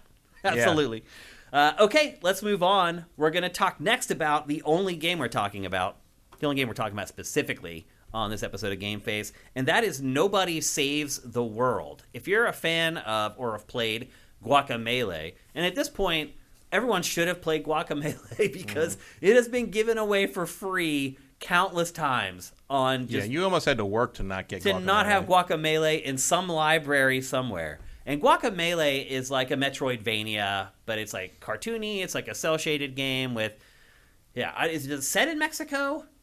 I don't even remember. Yeah, I think so. Yeah. I mean, well, if you're doing that many luchadors, it's almost certainly it should be related to Mexico. Yeah. And it was a very unique take on a genre that had become tired, I felt, when it came out. It was interesting to play a game like that looked so different from what we're used to playing. It wasn't sci-fi. It wasn't high fantasy. It was completely different. And they made 2 of those, and now the studio behind those games has decided to try something new, and this is it. And this is an isometric cooperative action RPG. Mm-hmm. And have you been playing it cooperatively or by yourself, Matt? By myself. Me too. I regret that because this game. First of all, I just want to say right off the top, I'm enjoying this game. I like it a lot. Mm-hmm. But the game has dungeons in it. And if you do not finish a dungeon with 1 life, you get booted out and you have to do it all over again. Mm-hmm. And sometimes it wasn't a big deal. Couple dungeons I played, it was a really big deal. But essentially what I have figured out was I probably shouldn't have tried this dungeon first. Yeah. They have levels next to the signs, and they are not kidding. But sometimes those levels, it'll say 2 dungeons are the same level, but one of them will be more difficult than the other. Yeah. Like, the first time when they give you, like, the option to go one way or the other, I went the hard way. So my very first dungeon... From the castle? Yeah, I did not... So you could go to the right, or go to the left. I went to the left. And that dungeon is way more difficult than the one on the right. And it is. So I went left, and I had to play that dungeon 5 or 6 times before I beat it. This is like the first one. I also chose the archer as like my next character. You chose the same? Actually, the ranger is the one that like kind of pulled me in. I was like early on, I was like, I don't know about this, and then I got the ranger. I'm like, oh, this is exactly my shit. I'm into it. We should rewind. So the thing about this game is that you can take these forms. The lead character is that white dude. Yeah, nobody. What? He's nobody. He's nobody, right. They refer several times to the fact that he has no pants on. He has no pants on, yeah. And you don't actually really play as him for most of the game. No, he's kind of useless. You play as other forms. Yeah, as you level up, you get to morph into different things. And the first one that you get is a rat. And the rat has very specific abilities. It can crawl through small crevices, and the levels are designed that way, like this one in particular. As soon as you get the rat, there's a little alleyway that you go through that takes you to a new part of the level. Yeah, there's some Zelda in here. For sure. And then once you kind of go through the first couple sections with the rat, it cracks open and you're given the opportunity to play as a ranger, which is a ranged person with a bow. You also get a knight who just basically is your typical hack and slash sword guy. And I haven't found a lot of places any places honestly, where if I had chosen a different character, I would not be able to get through the game. No, like the rat stuff, like it seems like it's that way, but it's not. It's more about. I mean, sometimes you need to access something with one thing or the other.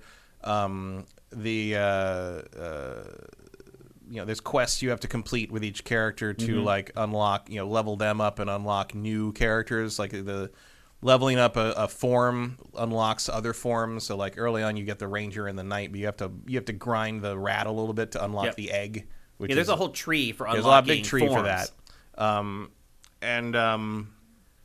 Of course, the other thing that can block you is the fact that they introduced the idea that there's enemies who can only be hurt if you hit them with a certain type of damage, because there's 4 types of damage in the game. Was it piercing? Yep. Was it sharp? I can't remember. Sharp, dark, light, and something else. Bludgeon, like crush. Yeah, bludgeon. Yeah. And so each character kind of by default does. Rat does dark, guard does sharp, and so does the ranger. But the ranger also does poison. The rat does poison too. Yeah, but the rat does dark. Poison the same as dark. But you can also, then very early on, you get the ability to add the other character's abilities to the other characters. So like now you can have the knight, which does sharp damage, but you can also add the rat's dark damage to that. So you can do both at once. And then the other thing is early on, you get to change form. You have to hit the back button to jump to the menu, and then go over to the forms section and then pick the form you want, and then back out of the menu. What they don't tell you until far later than I think they should have is if you hold right bumper, you can just pick the form out of a radial menu. Thank you. And it happens very quickly. Yeah. But yeah, so that's sort of like the balance on that. Is you kind of you can kind of like hybridize the forms once you get through the first couple dungeons. And the story, if you're wondering, you're basically just trying to rescue a wizard who's disappeared. Yeah, it's a very simple plot. It's very simple. It's very lighthearted. Everything's kind of comedic, played for tongue laughs. in cheek. The writing's pretty good. Yeah, it's fun. I will say that. So I also did the left side first, and then when I got to the second dungeon, I was like, "Oh, that was way easier. Yeah. that was much faster." Well, you know how I figured it out, Matt, is that I went and looked at the quests. In one of the quests, because you have to get like 50. At that point, they're asking you to get like 15 stars. Yeah, because you need stars to open doors. Basically, and I had like 1 or 2. And I was like, how am I supposed to get all these? So I went and looked at the quests, and one of the very first quests was to complete the other dungeon. And I was like, oh, I went to the wrong one first. So I ended up finishing that one still. It took me 5 or 6 times to beat it, because I got to the end boss the second time, and then every time I would make it to the end boss, and I kept getting beat by the end boss. And you have to go all the way back and do the whole thing again. It's also randomly generated. It's roguelite. Yeah, there's a character that complains about that. Which is pretty comical. So I will say this: I'm like 5 hours into this game. I've gone out in the world and done. I've become parts of the various guilds and done some of their quests. I have not died yet. You haven't died at all? No. Wow. The synergy... I haven't died since then. Once I figured out the synergy of how the various abilities sort of like feed each other, especially as the rat. Do not sleep on the rat. The rat is very strong. I didn't think so at first. I didn't either, because he's weird to use. Yes. But you can rebuild your health with the rat. Yeah. So you can consume enemies. And then you can add that ability to other characters. Right. And get through that. It's a lot of it's very clever. And in fact, I still haven't completed... The warrior, the guard gets a quest where, because when the guard is under 30% health, he does extra damage, and there's a quest to like kill 20 enemies using that damage bonus. I have not gotten even one of those yet, because I'm never that low on health with him. Okay, gotcha. It's very rare. I haven't even hardly used him at all. He's all right. The ranger is by far my favorite. That's what I've seemed to have stuck with. I'd like range characters in this. If you haven't been able to tell by the footage, a lot of the gameplay in this is kiting. Yeah, there's a lot of kiting, a lot of like turn, hit, and like hit them enough to poison them, and then like that let it do damage. Finish them off. Because if you notice when you're hitting them, there's a little meter that builds up above their heads. Yeah, and that poisons them. And so if you have a character that has poison, every time you attack them, once that meter gets full, they're poisoned. And then you can kind of just leave them alone, and they'll slowly die usually, provided they've. Well, at least you get down like you probably finish them with one hit or one chomp that gets you life back. Which is good. Which is what you should do. So then you consume the enemies. Yeah, the only thing I will say is I do find a lot of, especially not the range stuff so much, but that's one of the reasons I like the range better. The up close stuff to me feels, and I don't know any other way to say this, it feels slippery. Yeah, does that make sense? Like, I just feel it doesn't. I don't feel attached to it. Right. It's very slidey. Like I feel like I'm discovered lots of little stuff like this. I've got my character stuck at one point, and I think that's I think that is an intentional choice in terms of feel, but I just don't like it very much. Yeah, it'll feel a little looser. Like, they don't want it to feel as grid or grounded as Zelda does. They want a little, Guacamelee had that a little bit too in comparison, like Metroid, which is probably its closest comparison. I found it hard to see what's going on with the enemies a lot because they get bunched up and it's all 2D essentially, and it just all kind of blurs together. I do find myself looking at my health bar more than the screen, more than actually what's on the screen, just to make sure I know where my life bar is at. Yeah, me too. But overall, I really like it. I've enjoyed it. People may wonder what kiting is, by the way. Like, I play MOBAs, and it's just a very common thing that you do in MOBAs all the time. That's an MMO term. Like, that goes way back to It's EverQuest. Basically you're just moving at the same speed as an enemy that's coming after you while you're attacking them. You want to stay that same distance away. Yeah, you hit them, and you move back, and they keep following you. And so if they try to take an attack, you're already out of range, and you hit them again. Basically, they just can't hit you. I just don't know how. That's not one of the more common gaming terms that I think a lot of people know. So not these days. Yeah. But back in the day, like if you were playing any kind of online EverQuest or anything, like that was as common as Circle Strafe back in the late 90s. Yeah, for sure. You are doing that a lot, especially as the rat. Or as the ranger. There's a ranger pretty fast. I hit a point where because when you charge you get the 3 arrow charge up. When you charge the arrow, you can shoot through basically endless enemies. And it poisons them if you hit them like 3 times. So there were very few things that could get to me after a couple of upgrades of those abilities. And the upgrades do feel pretty substantial. You notice it. The progress is definitely there.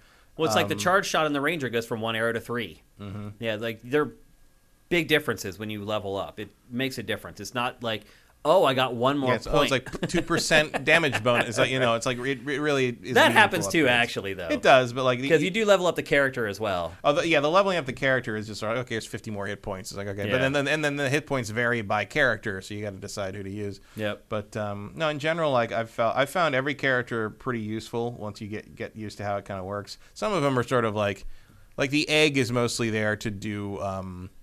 Special, like you put them in a nest and gives you a fast travel kind of thing. But there's a horse that seems to be the purpose of the horse so far seems to just be to fall in love with another horse. Certainly, I would not want to try to use the horse in combat because it can only attack backwards. Yeah, but stuff like that. And it is kind of an open world game in the overworld. Yeah. And as Matt said, there is fast travel. There's pads that you can jump on and you can warp around. Yeah, there's warp and stuff. It's they don't make you go back through the whole dungeon. And you find all these towns. Exploration is pretty interesting, and they mark. Early on when you get a bunch of quests, they mark off these things that are very far away, and so they're like, "Oh, go on and explore. Go figure out how to get there," and that's cool. I like that. I always like that part of Zelda style games. Is go out there and figure out what you can find and how you can get to places. And you can see there in that footage, you choose when to level up. Yeah. It just doesn't happen automatically. You have to go, and they had to keep reminding me. I kept forgetting. You got to turn in the quests as soon as they happen, because some of the quests do not continue counting. Right. Once you've completed, you have to, because they'll create subsequent quests, especially the infinite quests, kill this many enemies. They do not keep counting once you've completed. You have to turn that one in, and then they start counting again from 0. It took me a while to get into the habit of doing that. Because most games don't do that, right? And there's something I found a dungeon that was recommended level 9,999. Really? Which I did not go into. I would have gone in just for giggles. But no, I like it a lot so far. I do feel like it. I'm on hour 5. I feel like somewhere around hour 10, I might start to get a little tired of it. I'll be honest with you. It kind of wore thin for me pretty quick. There's not a lot of nuance to the gameplay. Each character has 3 attacks total. Yeah, I thought there was going to be more when they started adding the resistances to the enemies. Yeah, me but too. then they instantly give you the the ability to mix and match your skills and abilities on the various, and then basically you can build whoever you want into whatever you need, which is nice. The character's just cosmetic at that point. And then the other thing I do like is in the big dungeons, like the major dungeons, they block all the progress on all the character quests. So there is no incentive to use any character over another other than what you want to use. I didn't even situation. realize that, actually. Yeah, like when you go into the castle, after you do the thing, you go into the main castle, they block the character upgrade, use this ability this many times or whatever. So you don't need to contribute to that anymore. So you can kind of, if you're a completist about upgrading different characters, like I no longer had to worry about every enemy I killed without using stomp, but the guard was wasting quest I could get from the sun. So I could just freeze you up to use whatever is the appropriate character at the time and experiment with it, which I think is a pretty cool way to do that. Yep.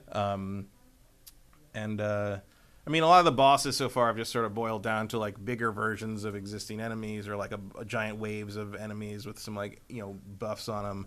Or like an enemy that was introduced in that dungeon. Now there's 3 of them. Yeah, they're trying to fight at once. But I also like that. Like there's a weird like kind of cosmic eldritch horror like flavor to it that I enjoy. There's a bullet hell element to it. Yeah, there's that too. Yeah. Like you can see here, like that's kind of early on, like the first one with the rat. I'm like, how the fuck am I gonna beat this with this stupid rat? And they're like, oh no, it really teaches you how to kite, whether you know what that word is or not. And with the rat, it's like skimming. Like you go up to groups and you skim around the edge and attack. Yeah. And just knock them down. And you just kind of jump back as long as you can get like the poison up. Yep. You can get that. And you can consume them and you get your health back. And there is an ebb and flow to the game for sure. I've been enjoying it, but it has started to wear thin for me. I've played 4 hours maybe, not quite as much as you. And I do feel like it's starting to wear thin. I wonder if I jumped in. I have not played it cooperatively. Mm-hmm. So I do wonder if I jump in and play it cooperatively, if it'd be more fun. It is kind of like a modern take on those classic top-down action RPGs that we've been playing ever since Gauntlet. So if you're a fan of that old school arcade game and you pumped a bunch of quarters into it back in the 80s, you probably will like this. It definitely gives you a lot more flexibility, and it's deeper than games like Gauntlet were back in the day. But it's still very simple. Like, this is also a game you could probably play with your kids, and they could get the hang of it pretty quickly. You may have to help them a little bit and defend them for a little while until they get their heads wrapped around it. I do think, I was in the first dungeon. I was a little surprised at it's like, oh, this is. I was expecting the enemies to sort of die in like 1 or 2 hits, and they do not. Yeah, it was like, oh, I got to actually move and fight. Even the rank and file enemies. Yeah, they take a lot of hits, and it's really about crowd management, like bullet management, like in shmups and bullet hell games. It does combine elements of a lot of stuff I typically like into one game. And then, like, if you hold the right trigger, that locks in your aim. So if you're the archer, like, once you have the aim the direction you want, you squeeze the right trigger, it stays locked in that direction. Once I figured that out, that helped me with crowd control a lot. Yeah, there's some nuance to the game, but mostly it's pretty simple. I think most people can get a grip on it. And really, the big thing about this game is it's on Game Pass. Yeah. It is an Xbox and PC exclusive right now. You can't play this on PlayStation or Switch if you want to. I have a feeling eventually they'll be, and it probably won't even be that long until they're available on the other platforms. But right now it's Xbox and PC only, and it's on Game Pass. So once again, another reason to plunk down that $13 a month. I don't know how big this game is, but I've played it like 4 hours, and it doesn't seem like it's anywhere near. I mean, that map is pretty big. Yeah, it looks real big. So when this game is eventually available for sale, if it's in the $20, $25 range, it'd probably be a good buy. I'm also guessing this game will get a bunch of DLC. They'll add on dungeons and things like that. Maybe a boss rush mode. Who knows? But Guacamelé's been supported pretty well with DLC in the past. It's not like Dying Light or anything. We've supported Matt for 7 years with DLC. Dying Light, 7 years. And now Dying Light's getting a next gen upgrade. It is, yeah. And but they are ending the content for Dying Light. So when the new one comes out in like a week, all the content for Dying Light 1 is done. I think that's fair. It makes it's only been 7 years, so we'll give you a next gen upgrade for the 7-year-old game and call it a day. That seems fair to me. Yeah. How much would you recommend people would buy this for, Matt? Nobody saves the world. I think this would be a fine $20 game. Yeah, me too. I don't know what it's being sold for. Because sometimes when a game like this comes out and it's a platform exclusive and it comes out eventually for other platforms, people will go on the site and they'll search for it to see where we talked about it. And they may be like, okay, well, now it's not on Game Pass. How much are you willing to pay for it? And I would say $20-$25, I think. Yeah. But it's a pretty polished game. I've come across a couple little bugs and glitches where I got stuck on parts of the levels and stuff like that, but not that much. So they don't have a lot to clean up. It's pretty clean at launch, which is also good. And because it's on Game Pass, you should have no problem finding people to play with. Yeah, I didn't really realize until later that it was co-op. I wouldn't want to play this co-op. How come? Because like this kind of open like adventure sort of action RPG, I just prefer to do that on my own. Interesting. Okay. I would prefer to play with others, but I didn't. I played it by myself because I wanted to get an idea of how it was balanced to play by yourself, because that's always a challenge with these. It's like if you're playing with 3 other players, they can pretty much just throw as many enemies at you as they want to. When you're playing by yourself, that's when you can really figure out whether the game was really balanced or not. And it is pretty well balanced. I know you said you haven't died, and I honestly haven't died since that very first dungeon, but I've come really close a couple times if I wasn't paying close attention to my health bar, because you can get overwhelmed sometimes and trapped in a corner. And that's the other thing I found. The hit detection in this is a little weird. Like there have been some bridges that I've tried to go across where there's like one enemy on the bridge, and there's plenty of room for me to run by, and it won't let me. It just I get stuck. Vincent says it's $25 on Steam right now with a 10% launch discount, so about $30. That's about right. Yeah. Yeah. It's about right. Sounds about right to me. The way I do it is if Shane and Matt like a game, I won't, and vice versa. Okay. Well, I'm glad you've tuned in to hear our opinion on video games then. I mean, all you need you don't need a critic to agree with you. You just need them to be consistent. Yeah. I always say that Mick LaSalle is one of the most wrong film critics I've ever read. He was in the San Francisco Chronicle my whole life when he was growing up. And if every time he hated a movie, I'm like, let's go see it. Like, guaranteed. You do. That's true. The most important part of being a critic is being consistent and establishing what you enjoy or don't enjoy and sticking to it so people can rely on that. If Shneeky knows that his tastes are polar opposite ours, that is still a valuable piece of information to him. Yeah, because if we like it, he's going to hate it. And if we hate it, he's going to like it. So you can still glean value out of our show here, even if you think we're insane. But as long as we're consistently insane, it's all good. That's what it comes down to. So there you go. That's Nobody Saves the World from the Guacamelee team. I would argue, too, if you like Guacamelee, you probably will like this. Yeah, the tone is pretty similar. It's the same, really. And so if you like the humor and the kind of tongue-in-cheek tone of Guacamelee, you're probably going to like the tone of this game. Oh, there is a problem. Vincent says that with co-op, only one player makes progress because it's in their game. Oh, screw that. Yeah, so no. Then don't play co-op. Not doing that. I wish I had tried it now, because I would have tried it for 5 minutes and come in here and said, don't even bother. That sucks. But that is always a problem. It's not just this game. That is a problem with cooperative games in general, is getting any kind of progression out of your playtime and trying to figure out, okay, who's actually the host? You don't know sometimes. You just join a game and it's like you don't know the person who's actually the quote-unquote host in the game. I will not play a cooperative game if I don't get some sort of progression. I would hope you at least get to keep your level up or if you unlock new forms while you're playing with somebody else, do those just go away? I would think. I mean, I assume he means like world progress in the quest. Like you completed that quest or not? Progress in the dungeons or whatever. That still sucks. Yeah, it sucks. That's something that developers can work on here over the next 4 or 5 years. If they're going to give us so many cooperative games, they need to figure out how the progression works so that when you play with someone you're a cooperatively, clone of the host player. That's even worse. Oh, that's worse. Yeah, no regrets not playing co-op. Stay away from that one, people. But if you want to play a good isometric action RPG by yourself, and I know you like it that way, Matt. I don't. I do like to play these games with somebody else, and it's just been that way ever since Gauntlet in the arcades back in the day. Yeah, see, I came at this more of like from a Zelda angle. Okay. Which I've always played alone. Right. Except for Four Swords. Which was brilliant.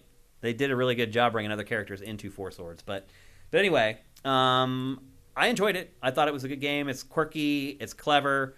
A little rote. They don't really inject a whole lot of creativity into the template. But, I've played a ton of these games. A lot of people haven't. So a lot of people aren't kind of burnt out on the concepts like I may be after all the years that I've been playing. Shneeky clarifies, I wasn't knocking Shane or Matt. I was saying from past times, every game I've picked up, they liked, I didn't, and vice versa. Yeah, I mean that's accurate from what we've seen. I think Yeah. Sneaky is our resident Final Fantasy remake and Quantic Dream fan, which So I could see why we would clash heads. Yeah. We would butt heads on stuff a little bit. He seems very Japanese centric. No. Sneaky? He's never played a JRPG except for Final Fantasy VII Remake. Really? That's what he said. Wow. Oh, I didn't see that. Which, by the way, Interesting. I have a hard time calling Final Fantasy VII Remake a JRPG. Yeah, it's really like not. it's really just an action game Yeah. that sort of has some RPG That was stuff based on it. sprinkled in it. JRPG. So you're in the clear, Sneaky. You still haven't played one. Okay, let's move on. We're going to talk next. But at the same time, I'm afraid to recommend one to him. Because I Right. have to come up with the one I hate the most. And then he'll love Chrono it. Cross. You might love Chrono Cross. Oh, I hate that game. That's true. You're slagging on Chrono Cross about a month and a half ago, Oh, 2 months yeah. ago, I think. Yeah. That's why I love the characters. I can't even parse that sentence. Love He the loved the characters Love the in characters Remake? Final Fantasy VII Remake. I don't. Okay. Whew. All right. I'm trying to think of games that we really liked recently that he didn't. So you didn't like Ratchet and Clank Rift Apart? He didn't want to play that at all. No. You didn't like It Takes Two? I don't remember what he said about that. Wow. Okay. Well, to each their own, I guess. No, he was very vocal about like Ratchet and Clank had no appeal to him whatsoever. No, that's Like why they make he games wasn't for lying. everybody. Like he was. I mean, yeah. Like I absolutely believe him. Like Yeah. I I don't think he's making it up. No, going full opposite land with us, which Different is again, opinions is what makes the entirely world go fine. around. And I'm glad that they make games that you like too, and they make games that we like. So Yeah, well, that's the genius of having an industry this broad. that's the beauty of the industry blowing up. Because back in There's the something for everyone. N64 PlayStation era, it was hard sometimes if you had very niche-y taste to find something that you would like. So, Or even not to that- hear about And I'm it. not saying that you're niche-y or we're niche-y, but it's just generally there wasn't as much variety back then. And now there's enough games to satisfy pretty much everybody. And that's what's so great about the industry growing and thriving. Next, we're going to talk about Dragon Age 4. Matt, it was just revealed this week that Dragon Age 4 isn't coming until 2023 At the earliest. at the earliest. How do you feel about that? Vindicated. You have been saying for a while. Yeah, this game's way out. Way Why is out. it so far out? I don't know. Because they got to make it good. And Now, the new CEO Dragon Age has never been good before, so they got to reinvent everything from the ground up. That would be my theory. Now, I'll say this. The CEO of BioWare just recently released a statement, I think it was a week and a half ago, where he said that they are very concerned about this game, that they know that it's basically their reputation on the line here at BioWare after Anthem. It's the only one left you haven't fucked up. Yeah. Andromeda already happened, so this one's still left. I mean, look, I think Dragon Age Origins is absolute garbage. I think Inquisition is pretty good, and I think 2 is the best thing they've attempted to do, but it was marred by all kinds of weird technical problems and creative decisions that don't make any sense, like using only 2 maps for all the dungeons, just closing and opening different doors. And it's like, okay, at a certain point, boys, I am very aware I've been in this room 14 times at this point. But like, I appreciate what they're going for there. But I think Dragon Age has been mostly an unsuccessful series in terms of trying to accomplish what they've been trying to accomplish. Financially, it's been pretty Financially, it's been successful. fine, Yeah. sure. But I think Dragon Age, I think, is one of the most overrated things BioWare's ever done. I know there's people that just absolutely adore Dragon Age Origins. I don't get it at all. Like, I think you might as well. It's like someone just like stirred. It's like someone ripped up Lord of the Rings, stirred it in a pot for a while, and like dumped it out of my head. Like, that's basically what Dragon Age felt like to me. But there's a big following for a lot of the characters as the characters have sort of solidified and like they've sort of figured out what the world is going to be as far as going. You know, certainly the transition from 2 to Inquisition, where they figured out, okay, so the core story of Dragon Age is about the Templars versus Mage War thing and how that all kind of unraveled, and that works. And the characters have big followings. There's a huge female fandom for this. A lot of it comes out of the dating thing. A lot of it comes out of it. Why are there cars? Oh, this is a trailer that EA put out where they showed off Dragon Age for the first time. I was like, if this isn't Dragon Age 4, we're in trouble. Yeah, I Like, can don't- scrub through it I don't here. think this is what we're looking for in Dragon Age 4. Here it is. Although, no one would see it coming, right? Like, so everybody starts to face off, and then everybody jumps in their modified cars and just becomes Fast and Furious. Fast and Furious That would be a Inquisition. game that I would play, Matt. Yeah. I'll be honest with you. I would play that game. Lives his life a quarter spell at a time. We need more video games that were designed like with the refrigerator magnets that have the words on them. Where you just throw just them. shuffle them up and throw them against the fridge. I mean, I think that's literally how they wrote the world book for Dragon Age. They just threw Tolkien magnetic poetry at the fridge, and it's like, oh, the elves are discriminated against in this one. Ooh, it's original. Yeah, it's just like, yeah. But yeah, I think they do need to hit this one out of the park just to prove to everybody that BioWare still can do BioWare. Well, I remember Dragon Age Origins. When did that come out? Was that 2008? Yeah, I remember Miguel Lopez reviewed that for Game Trailers, and I was really busy at the time. I did not have much time to play it. I had only played the first few hours, and I remember he sent me the review for that in an email, and I looked at the score, and my eyeballs almost popped out of my head. I was like, wait a minute, dude. I was like, I've only played the first handful of hours of this, but this is not what I played was not up to this score. Same. I had the same reaction to our review. I was like, "Are you out of your mind?" And I actually argued about it for a while and lost that argument. I actually gave in to the argument eventually because he had very compelling. And look, he had played it for 50 hours, and I had played 4. And I was like, I am not qualified to tell you you're wrong. I had played more like 20, and I was like, your arguments are very compelling if they were based in reality, but they're not, because this game is basically a mod for KOTOR. Yeah. And it's not a good one. Yeah. A lot of people loved it though. Yeah, I don't get it. I don't know. Maybe I know I've played too many Western fantasy things and been like, this is basically reheated leftovers, especially the first one. Like the world and the story kind of gains its identity more as you go through the series, and by Inquisition, it's definitely its own thing. Yeah. But the first game, and that's what we're seeing right now. The first game is it couldn't be more generic. You could pull any fantasy novel off of a shelf in a bookstore and get something 10 times more interesting than the world that's depicted in Dragon Age Origins. I don't get the love for that game at all. I didn't get it either, but at the end I was like, I cannot argue against you. I've played it 4 hours, you played it for 50. So and again, in the end, trust you on this one. In preparation for Inquisition, I did go back and get all the achievements in Dragon Age Origins and Dragon Age 2, which meant replaying those games at least 3 times each. Yeah. So I have played Dragon Age Origins to absolute completion. I've probably put almost 200 hours into it, most of it out of spite. And my opinion on that has not changed. They are a bad game. That is a bad game.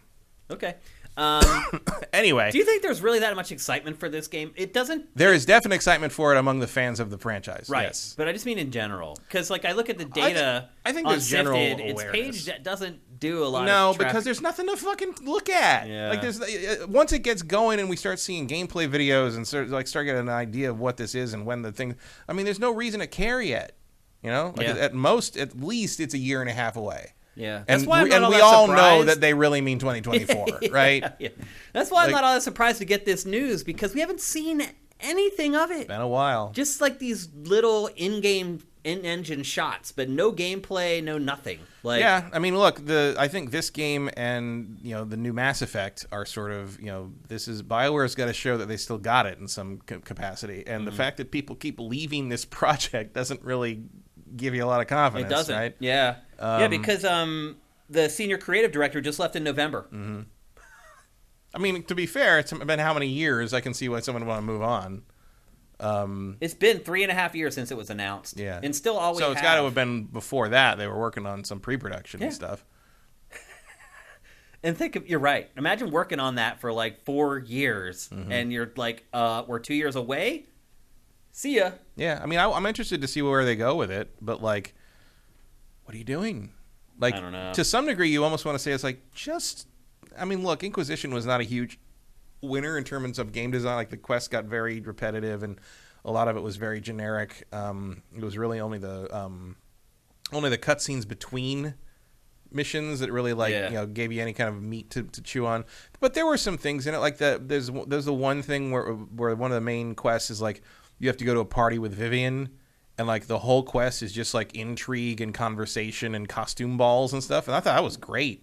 There was not a single bit of combat in that whole thing if you played it right. And I thought that was awesome. More of that. More of the political stuff, weird intrigue and trying to maneuver and that was really cool. That was BioWare doing BioWare. Yeah. Because the other thing that I think has to be noted at this point is don't lean into the combat. Yeah. Like, Mass Effect pulls the combat off. Dragon Age does not. Melee combat is not BioWare's strong suit. No, it's definitely not. So, and Inquisition sort of like found a balance where they sort of let that play itself. And I did enjoy Inquisition's like exploration thing. I there was a nice surprise where you go to the hinterlands and like you're in the hinterlands for like 9 hours, and then suddenly you realize that like that's not the whole game. There's like a whole bunch of other places to go. Yeah. I remember one of the somebody posted, I think it was on, what was it, on Twitter or something, and someone just put all in caps, "Leave the hinterlands." like that is not the whole game. Like that's not the That's like, funny. Like early on, because you're self-contained for all this, you hit a point where you're like, oh, I can't beat this dragon. I'm way underpowered. I'm just stuck here till I beat what am I him. supposed to do? And you go back and it's like, oh, there's other places. Okay, I see now. That's funny. So yeah, the other places are not as extensive as the hinterlands, but there are pretty big areas to explore, and I really enjoyed that part. And then Mass Effect Andromeda sort of bunted and reskinned Dragon Age Inquisition into being Mass Effect Andromeda, which did not work for Mass Effect Andromeda at all. Yeah. It was. They do need to come up with a new idea. I don't know what that idea is, and maybe that's what's taking so long. And maybe there's a little bit of I don't know, performance anxiety or freezing up a little bit because you're like, oh, like, how do we do this? Because there's got to be a point where like if you underperform enough with these games that like BioWare goes away. Yeah. You know? Well, it seemed like the CEO in his statement was like, "We realize what's at stake here." In the wake of that's Mass probably why Effect, it's also taken so long. Yeah, in the wake of Mass Effect Andromeda and Anthem, especially. Yeah. Like you got to think that some of the you're sort of fighting for the company's life at this point. Mm-hmm. One thing we should note about this: EA is not afraid to take the companies out back and send them if there's to a one farm up publisher north. that is not afraid, it's EA. One thing I should add about this topic is that Jeff Grubb from VentureBeat was one of the journalists who reported on it. There's another prolific leaker on Twitter who also shared the same rumor. That story on VentureBeat has been taken down. Yeah, I saw that, or saw the lack of that. Yeah. But he also was the one who said, I bet we're going to find out about the future of Star Wars games soon, like yesterday. Yeah, I'm not saying he's wrong. Yeah. I'm saying the story has been taken got down. Killed somehow. And just from my experience, that could be a number of things. He could have misreported something, misunderstood something. There's something wrong in the article that prompted him to take it down. Or Electronic Arts or BioWare could have contacted VentureBeat and been like, that story is bullcrap. It's not true. You need to take it down. And then that's when it falls on the EIC to make the decision on whether to pull it down or not. So I don't know what happened there. I will say this. The person who tweeted the information, those tweets are still up. They haven't backtracked on it. So I don't know if EA got to VentureBeat and decided to have him take it down, or if Jeff did it on his own. Or maybe he decided he just couldn't confirm it enough for his taste and decided to backtrack on it. But that article's gone. So just something to keep in mind. That said, those tweets seem pretty believable to me. Oh, yeah. I mean, something's up with this thing. Tweets live forever. So yeah, I feel like if that person got conflicting information, that he would have taken his tweets down, or he would have followed up in the thread saying, "Hey, just got new information. It's actually coming out in a month or whatever." So, I don't suspect we'll see Dragon Age until Q1 2024 would be my guess. Yeah, I mean they also have tradition. I think Inquisition was a Q1 game too. I don't remember. That was like 2014. That was one of the early next-gen games. Interesting side note on that. The very first game page ever created for Sifted, so when you're developing a site, you create one thing, and then you tweak that one thing until you get it the way you want it, and then you launch it out, and it propagates the whole site. The very first game page on Sifted was Inquisition.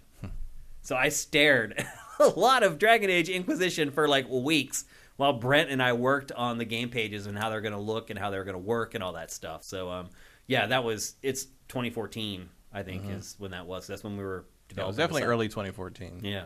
So, there you go. That's the latest on Dragon Age 4. Next up, as we said in the open, big news broke open this morning coming out of Respawn. Respawn working on 3 different Star Wars games right now. Inquisition was November, apparently. What did you say? They say Inquisition was November. Okay. I associate that with an early part of the year, but maybe I played it late and it became the early part of the year. That's right when we really started working on the nuts and bolts of Sifted, so that makes sense. Yeah. Because before that, it was all pre-production and me trying to explain to Brent what Sifted was going to be and him trying to figure out if he could actually build it or not. So that does make sense because towards the end of 2014 was when we were really starting to click all the parts together for it. So that adds up for me. Anyway, Respawn this morning announced that it's working on 3 Star Wars games. Now, obviously, we know what one of them is, and that is Star Wars Jedi Fallen Order 2. It's already been officially announced. Probably should be getting the first media from that not too long from now, I would guess. Be coming along. I would expect to see some kind of teaser trailer on like May 4th. Yep. Do you think we're going to see all this stuff on May 4th? Maybe. Maybe just like logos. I think a lot of these are way out. Oh, yeah. Way out. When do you think we're going to get Fallen Order 2? Next year. Not this holiday season? No, end of next year. Yeah. End of next year. Wow. I think it's holiday 2023. That seems like a long time. Because the game's been out now for 2 years? Something like that. So you're saying a 5-year development cycle? Hmm?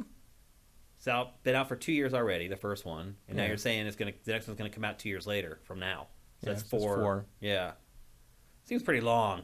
Respawn's, it's not the 6-year development cycle studio usually. No, but who knows? I don't think we're seeing very it this efficient. Year. I don't think we're seeing it this year. Okay. Yeah, I don't think so either. I would say maybe mid-year next year though instead of Q4 next year. I wouldn't be surprised if they announce it for like early next year, but it slips. Okay.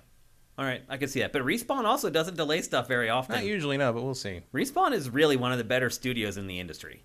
Respawn does seem to know its shit done. It's pretty realistic about its milestones. Yeah, when it announces stuff, you can almost put it in stone that that's what's going to happen.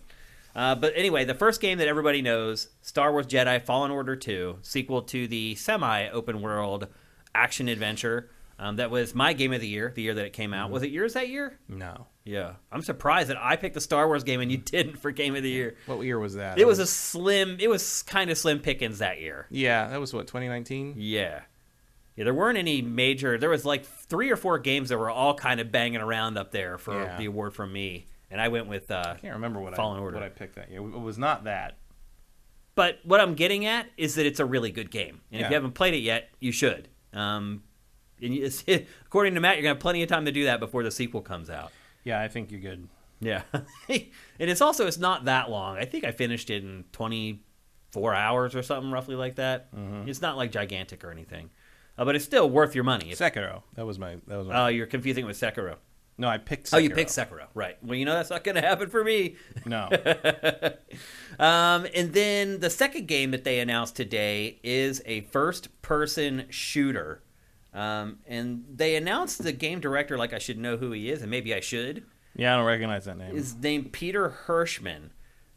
I believe he's worked on Star Wars stuff in the past or whatever, or worked on a Star Wars game in the past that people liked.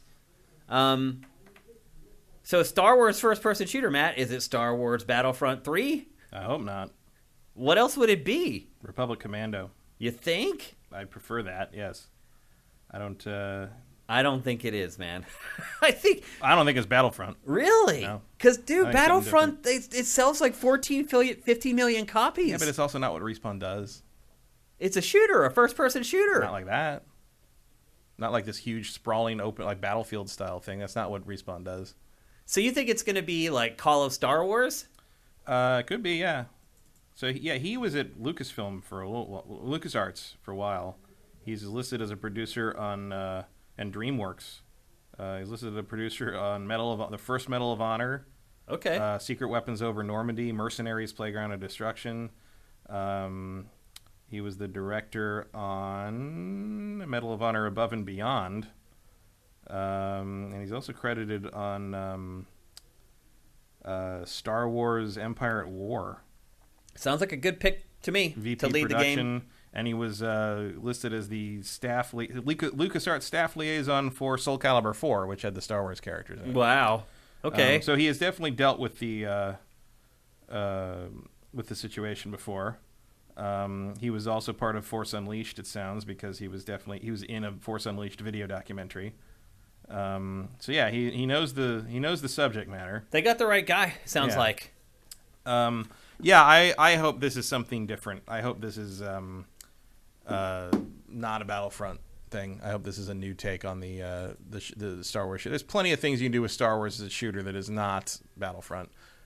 I know it sells really well, but like almost anything will really sell well. Is good.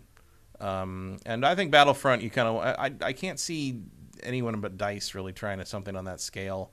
And even DICE didn't pull it off the second time, really. Yeah. Could Respawn do it? Probably, but it's just has never been the thing that they're interested in.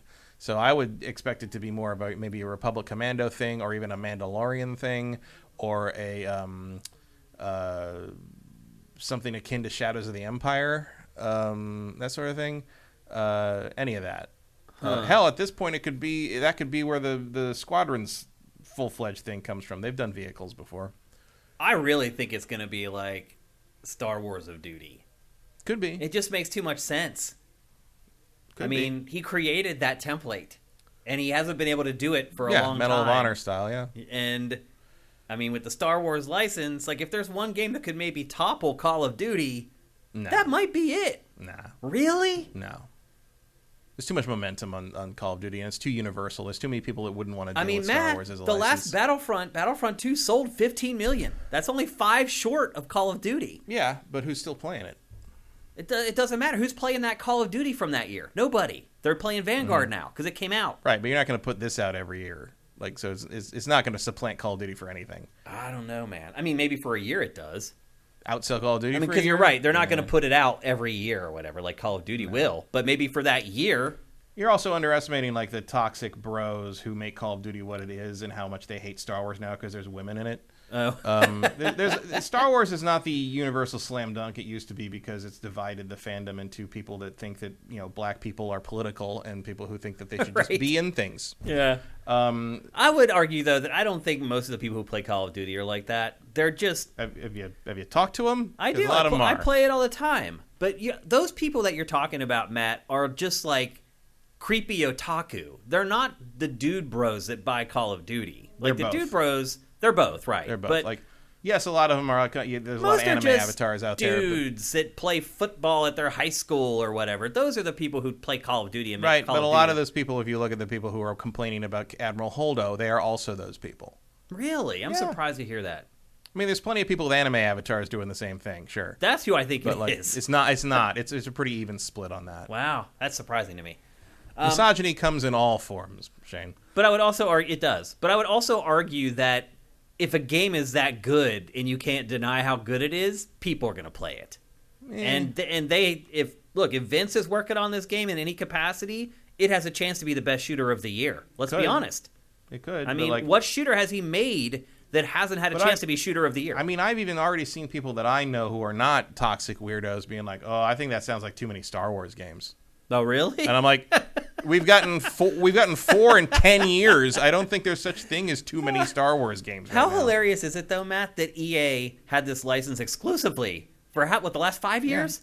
No, and it longer than that. They got it in 2013. Yeah, and it did nothing with it. Absolutely they take the license away exclusively, and they announced 3 games. Yep. What the F? Because they know they got to do. Also, Respawn's the only one that's actually pulled anything off reliably. Like that's been great. Yeah. Battlefront 1 sold well. Obviously both of them sold well. Both Battlefronts. Battlefront 1 sold unreasonably well because it was the return of Star Wars and Force Awakens fever was a big. That thing sold like 25 million copies or something. When it was all said and done. Yeah. And Battlefront 2 obviously was never going to sell that many. Like people were like, "Oh, see, like the microtransactions made it tank." Okay, 10 million copies sold is not tanked. Yeah. And it was never going to sell Battlefront 1 numbers because the zeitgeist just wasn't there for it. Mm-hmm. Even though Battlefront 2 was largely a better game than Battlefront 1. Mm-hmm. It had issues at launch, though. Of course it did. But it's still better overall. Well, they both had issues at launch. Yeah. And they're good. I like them, but that's enough. I don't need any more Battlefront for a while. It's been a couple years now. Yeah, it's still good. It's still all right. No worries.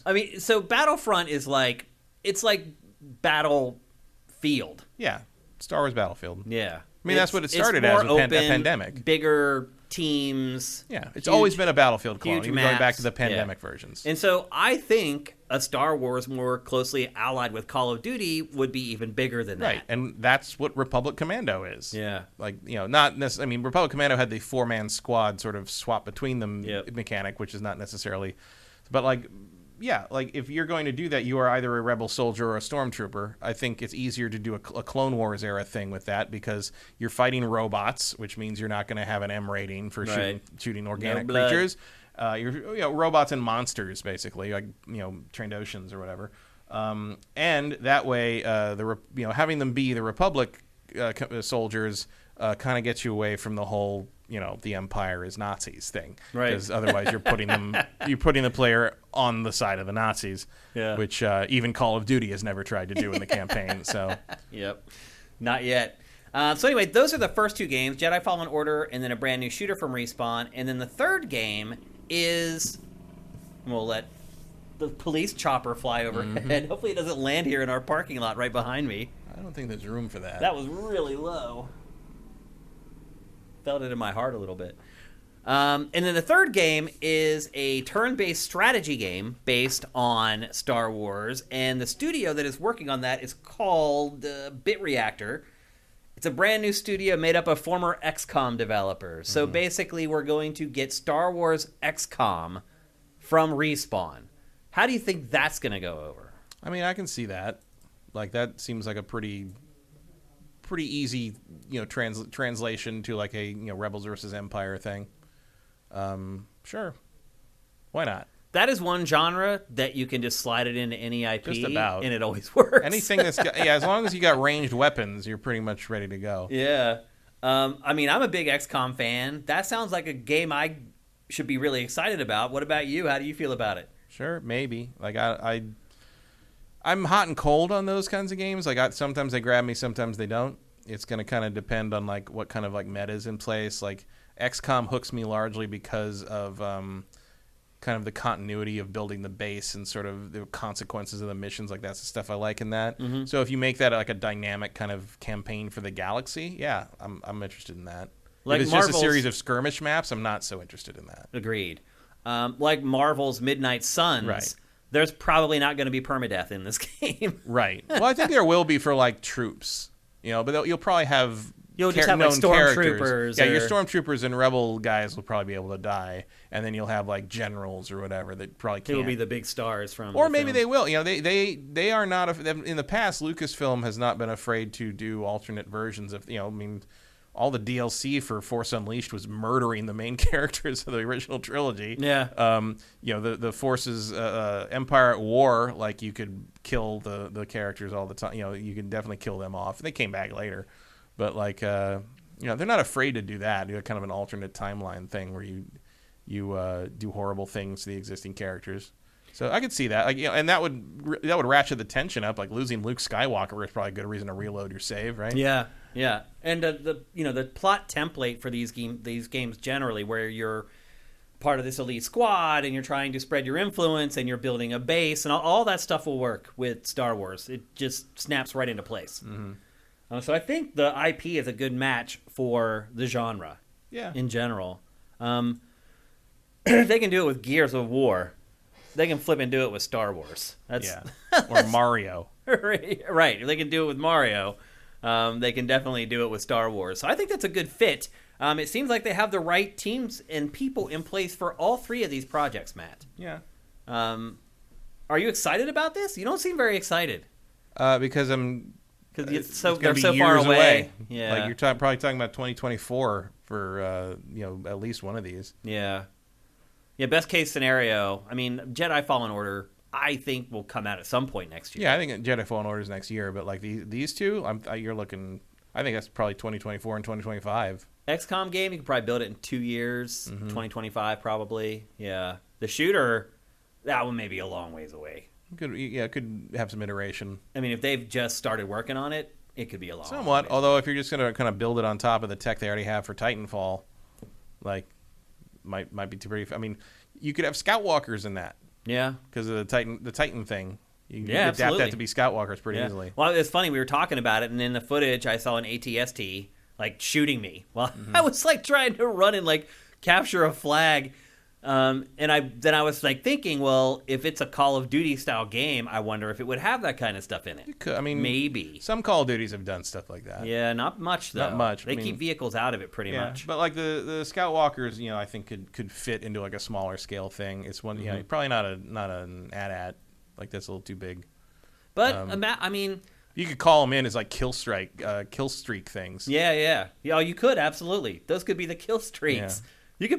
You could make some cool kill streaks. Yep. With the Star Wars Call of Duty. The Respawn guys are the ones who invented that. So. Yeah, and I even imagine just like playing Call of Duty with Luke Skywalker. Like, what does that entail? Sloppy melee. Or like his super is like Jedi powers or whatever, because most Call of Duties now have operators, and they'll have that one special ability that they can perform when they build up the meter or whatever. Like, I don't know. My head's kind of swimming thinking about a Star Wars coded Call of Duty game. Yeah, it kind of depends where they want to set it. I mean, I imagine you're going to do some kind of like Galactic Civil War thing, which is sort of like the most popular era. Yeah, I don't know. Like, there's a lot of different ways you could go with it. You could either do that, which is sort of the most universally popular thing. You could do set it more during the current Disney Plus shows, which is like post Return of the Jedi, to cash in a kind of the current zeitgeist, what everybody's watching. Yeah. I don't know. You could do it. You could do a Clone Wars era thing because that's pretty popular with the 30-something set because they grew up with the prequels. Oh, I didn't tell you, Matt. They're not going to be set during the sequels. I can pretty much guarantee that. That's not going to happen. While I was home for the holidays, and because I had nothing to do, I watched the Clone Wars. Wow. Yeah. Wow. Good show. I can't believe I waited so long to watch it. Yeah. Rebels is better. It's amazing. I watched some of that too. Yeah. I hung out with one of my big Star Wars buddies from way back in the day. We collected Star Wars figurines together, like in the 70s and 80s. And he's a huge Star Wars fan. And so I sat down and watched him with him. And yeah, it was all that. If you haven't watched it yet, Clone Wars, amazing. And you have those moments where you're like, who is this for? I know. Like you're making this cartoon for getting people just getting executed on stairways. Yeah, but it's like the best Star Wars. Yeah, it's great, and it's a cartoon. I mean, that's Filoni. That's Dave Filoni. That's the guy who made Mandalorian. Now, I should have mentioned that before. That guy, really good. That guy knows Star Wars like nobody else. Yep. But anyway, to sum things up, I'm excited for all three of these games. Like incredibly excited. They're all good ideas. I'm excited. They have the right people in place. They have the right team there to help build it. They've proven that they can handle pretty much all these genres, except for the strategy stuff. They're probably not going to do it in Frostbite, so that's even better. Yeah. And even though they haven't done a strategy game before, that's okay. They have this other studio that's done 5 of the best that have ever been made. So I think this looks good for the future of Star Wars games. Yeah. I don't know why it wasn't the plan 7 years ago. I don't know why this didn't happen a long time ago, but better late than never. I guess. That's the way I look at it. Now that they got competition. Yeah. That's really the problem, isn't it? EA doesn't have competition. It just doesn't do anything. Right. Yeah, because now Ubisoft is making a Star Wars game. There's all these other companies that are working on stuff. So now they got to deliver. That whip got cracked. Yeah. Now you got to earn the right to keep doing that. And Respawn clearly likes doing them. Yeah. So they're like, we're going to do a bunch of Star Wars stuff. Yeah. Yep. And I'm sure Lucasfilm is happy with that because they're the ones who made a good Star Wars game. Right. And disproved that whole thing about nobody wants single player games. Mm-hmm. You absolute Muppets. What are you talking about? Yep. Okay. It's time to move on to our last topic for today's episode. Before January's over, and this is our last episode of January. Today's the 25th, so next week's show will be just a couple days before my birthday. That's exciting. Before January is over, we want to put the final cap on 2021 before it's too late and it seems absurd to do it. And this week, excuse me, MPD released the top 20 selling games from 2021.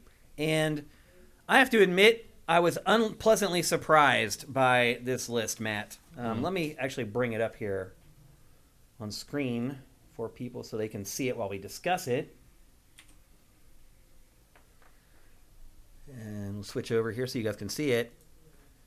The top 2 selling games of 2021. 2021 is Call of Duty. Mm-hmm. The top 2 selling games. So the Call of Duty that came out last year, which is Vanguard, and the one that came out the year before, Black Ops Cold War. Yeah, I mean, that says more about 2021 than anything else. It does. It was a down year. That's a huge indictment on 2021. the list. The whole list though is like this. Although I will say, number 4, you got Pokemon Brilliant Diamond and Shining Pearl, and that does not include digital sales. I bet if you include digital sales, that thing jumps a couple spots. Maybe a couple spots. Yeah. Well, I don't. Do you think it tops? I bet Black it tops Ops Cold Black War? Ops. Yeah, I think Diamond and Pearl tops Black Ops if you include digital. You got to realize you're only losing the first month of sales for Black Ops Cold War, and it sold 20-some million. Mm-hmm. So I think Pokemon. Yeah, I'm going to say you're losing about a third of the sales on Pokemon by not including digital. I think it has a shot. Maybe. I don't know. I think it may topple Madden. I don't think it's going to topple either of the Call of Duties. But look at Madden at third, Matt. Madden had gotten to a point where it was only selling like 3 or 4 million a year. And it has rebounded a little bit. I didn't know that it rebounded that much. That's a lot. I mean, it's the third best-selling game of the year. And when was the last time it was up there before? I can't remember the last time. Usually it hangs out around 9, as I recall. And it only has 4 or 5. It doesn't have the whole year of sales either. Mm-hmm. That's only 4 or 5 months of sales. It comes out the first week or 2 of August every year. But wow. And then the other thing, too, is that it was broken. Mm-hmm. Nobody knows that until they buy it, right? I mean, they did know it. Like, reviews said that nobody was busted, and I guess apparently not. If people buy Madden, just go buy Madden. Yeah. No one's reading game reviews for Madden. Yeah, you're probably right. Well, they discovered the hard way. Yeah, now they learned. Yeah. And they may start. This chart doesn't say who liked it. Reading them now. Yeah, it just says who bought it. Yeah, so I am shocked to see Madden up that high, and I'm just wondering if that's just an indictment, as you said, on how bad the rest of the year was. Mm-hmm. Well, because I think that's the thing is you've got this sort of baseline sales you're going to get every year from the yearly installment stuff like Call of Duty and Madden and FIFA, but usually you've got big explosive sort of exclusives and hot games that kind of catch fire, and they're the ones that do the big sales and sell the 10 to 15 millions, and there weren't really any of those last year. Yeah. So you were just sort of left with the big franchise installment games hogging the top 5 of the list, and so that's why you've got Call of Duties and Madden and a Pokemon and a Battlefield. It's not like Battlefield wasn't broken either, but nobody knows that when they buy it. Well, I'm really surprised that Battlefield is at 5. Well, people automatically buy these things. But so another story that actually almost made it into the show today is that Battlefield, they're considering making parts of it free to play because it did so poorly. Yeah. But here it is sitting at 5th for the whole year. Yeah, but that's not good enough for EA. You're actually right, because everything's got to sell 20 million for EA, or it's a failure. Apparently, right. That's the way it seems. Square Enix Tomb Raider theory of sales expectations. I mean, not only did it sell poorly, or at least we thought it sold poorly. Apparently, it sold better than most people thought. It reviewed terribly. Yeah. Maybe that's the bigger surprise: is that it's the 5th best-selling game, as bad as it was. It's not surprising to me because nobody knows it's bad until they buy it. That's a launch day thing. Especially for games like that, these franchise things where these people don't read reviews. They probably don't even know where to find game reviews. They just want to play the game they like every year. Yeah. And it doesn't occur to Battlefield doesn't come out every year. Yeah, but most years. And it doesn't occur to them that that's going to be different from game to game. The idea that there's different teams or different ideas or different development cycles that can lead to better or worse or things they don't know that. They don't get that. That's not a thing they're aware of. Yeah. And it's just an ignorance of the production process to some degree. It's also it's how people freak out when they find out that a Marvel movie's in reshoots. It's every movie has reshoots. Yeah. Oh no. That's just how film works. It's a disaster. Yeah. But I think this is just you're seeing sort of the automatic launch day sale franchises cleaned up this year because there weren't any breakout hits, there weren't any surprises really. I would like to see numbers on some of these. I bet some of these are pretty low. They won't share that. We heard Vanguard is selling really low for a Call of Duty game, but it's still number 1 because everything sold a little down. Yeah. Well, Marvel Spider-Man Miles Morales in the 6th slot. Yeah. Now to be fair, this is ranked on dollar sales, and Miles Morales is a half price game. Mm-hmm. And I wonder how many people were waiting to play that on PS5. Which means, translation, it sold more. Yeah. Because it was a budget price game. Yeah. So it actually, if you were looking at numbers, it probably outsold Battlefield 2042. Yeah, individual copies is probably way up there. Yeah. Which, hey, this is great. It's good to see that game get the recognition it deserves. Yeah. It's a great game. Mario Kart 8 cannot be beaten. Mario Kart cannot die. Mario Kart 8 at 7, it outsold Resident Evil Village. Mm-hmm. And that's not even including digital. Yeah. And the funny part is that Capcom is heralding Resident Evil Village like it was this sales revelation. Resident Evil Village was the eighth best-selling game. The Resident Evil franchise dollar sales reached a new all-time high for the U.S. market from this game. Resident Evil's never been a huge burn the charts up seller. Yeah, 6-7 million, something like that usually, which means this sold probably better than that. Yeah. But still, it got beat by Madden. An annual football game. That's crazy to me.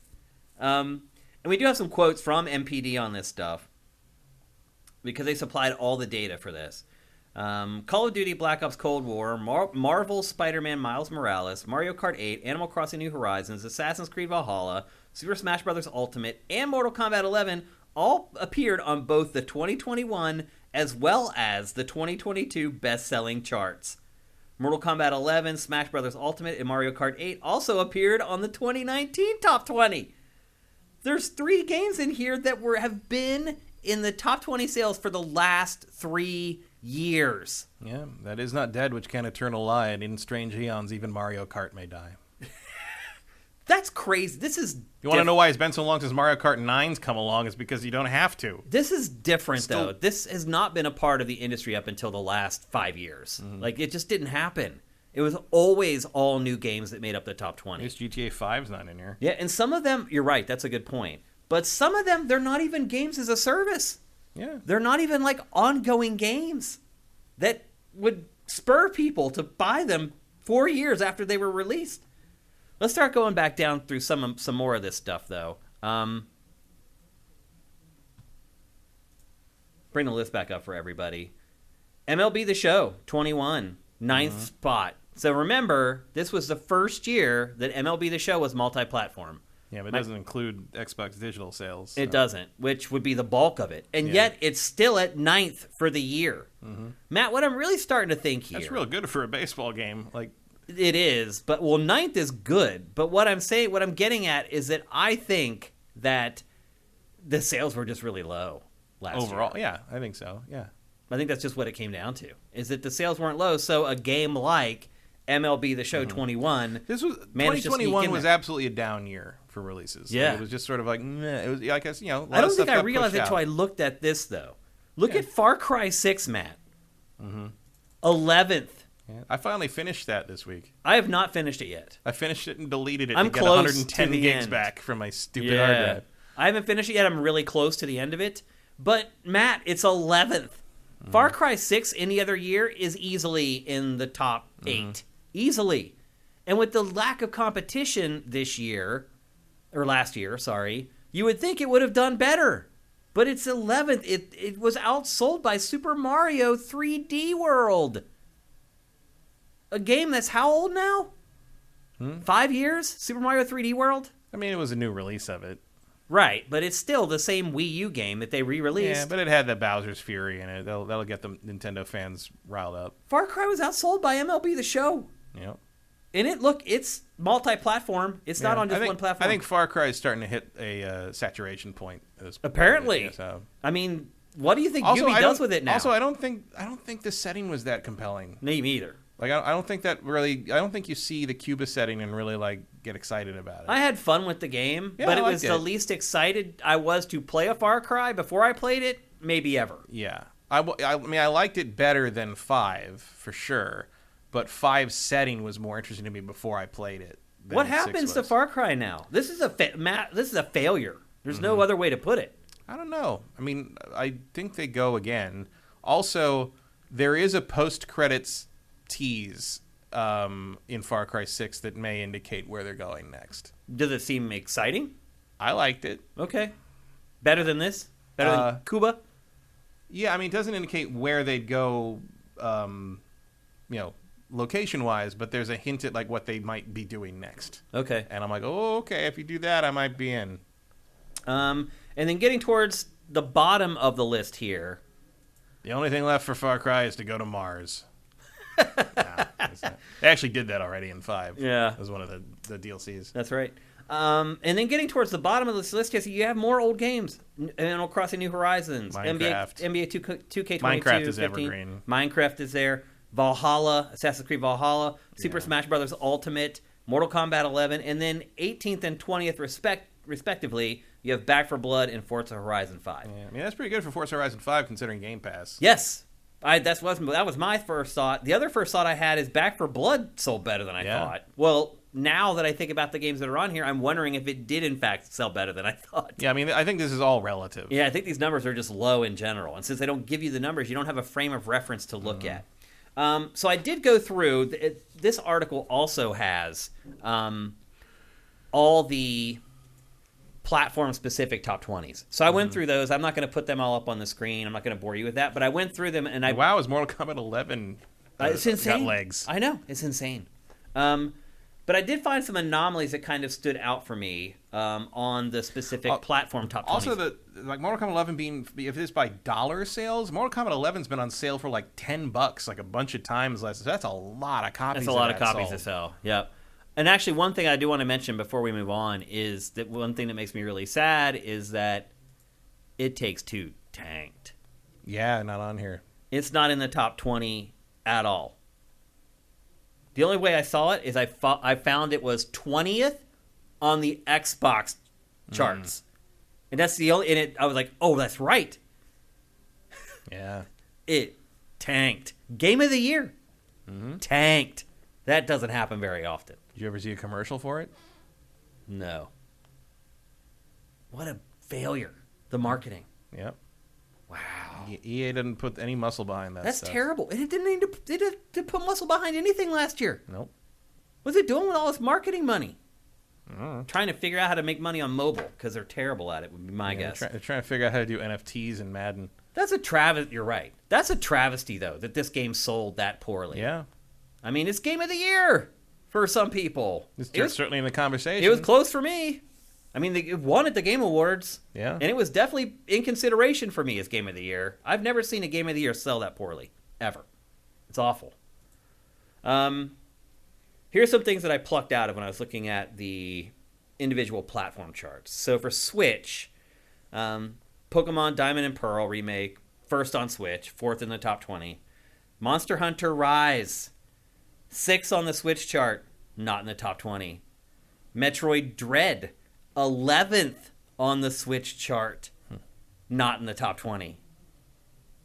New Pokemon Snap, 13th on the Switch chart, not in the top 20. Metroid Dread, 11th on the Switch chart. And that's not including digital? No. Yeah. That's... I mean, none of these games were. Yeah, I mean, it's probably the best-selling Metroid game, still. You think? I mean, all it'd have to do is sell 5 million copies, basically. Yeah. I mean, ultimately, I believe Metroid Prime sold more than that over its lifetime. But in terms of like a 2D Metroid, that has to be the top-selling 2D Probably. Metroid game. Yeah, I would guess that as well. Monster Hunter Rise, 6th on Switch, and didn't chart in the top 20. That's insane. Capcom, there's no way Capcom will ever make another exclusive Switch Monster Hunter after this. There's no way. Where's Ratchet? I'm getting to it. Let's move to PlayStation. Spider-Man Miles Morales, 4th on the PlayStation chart, 6th in the top 20, as we saw earlier. MLB The Show, 5th on the PlayStation chart, 9th in the top 20, as we saw earlier. Ghost of Tsushima, 8th on the PlayStation chart. Ratchet & Clank Rift Apart, 11th on PlayStation, not in the top 20. How many PlayStation 5s are out there now? 15? 10 million? I don't know. I'll have to look that up. You would think it would have sold better than 11th on PlayStation is what I'm getting at. That's not good at all. But nothing too peculiar there other than Ratchet. 10 million as of end of December. Okay. So if you sell to 25% of the install base, you're still only at 2.5 million. That probably makes sense. I think Ratchet's going to be a slow burn. Yeah, it'll keep selling if people get PS5s for sure. Moving on to Xbox. But if anything we learned from that movie is that apparently it does not really have mainstream potential. Yeah, that's a good point. Nobody cared. Yeah. Moving on to Xbox. Now, obviously, Xbox is a whole different animal because it doesn't really sell packaged games anymore. Forza Horizon 5 was in the top 20, but it was 6th on Xbox. Way down at 6th. which is crazy. Halo Infinite was 7th on the Xbox charts, also not in the top 20, which, I mean, who buys Microsoft games anymore? Right. I mean, And I was even surprised. on top of that, you're dealing with, like there's so many PS4s out there.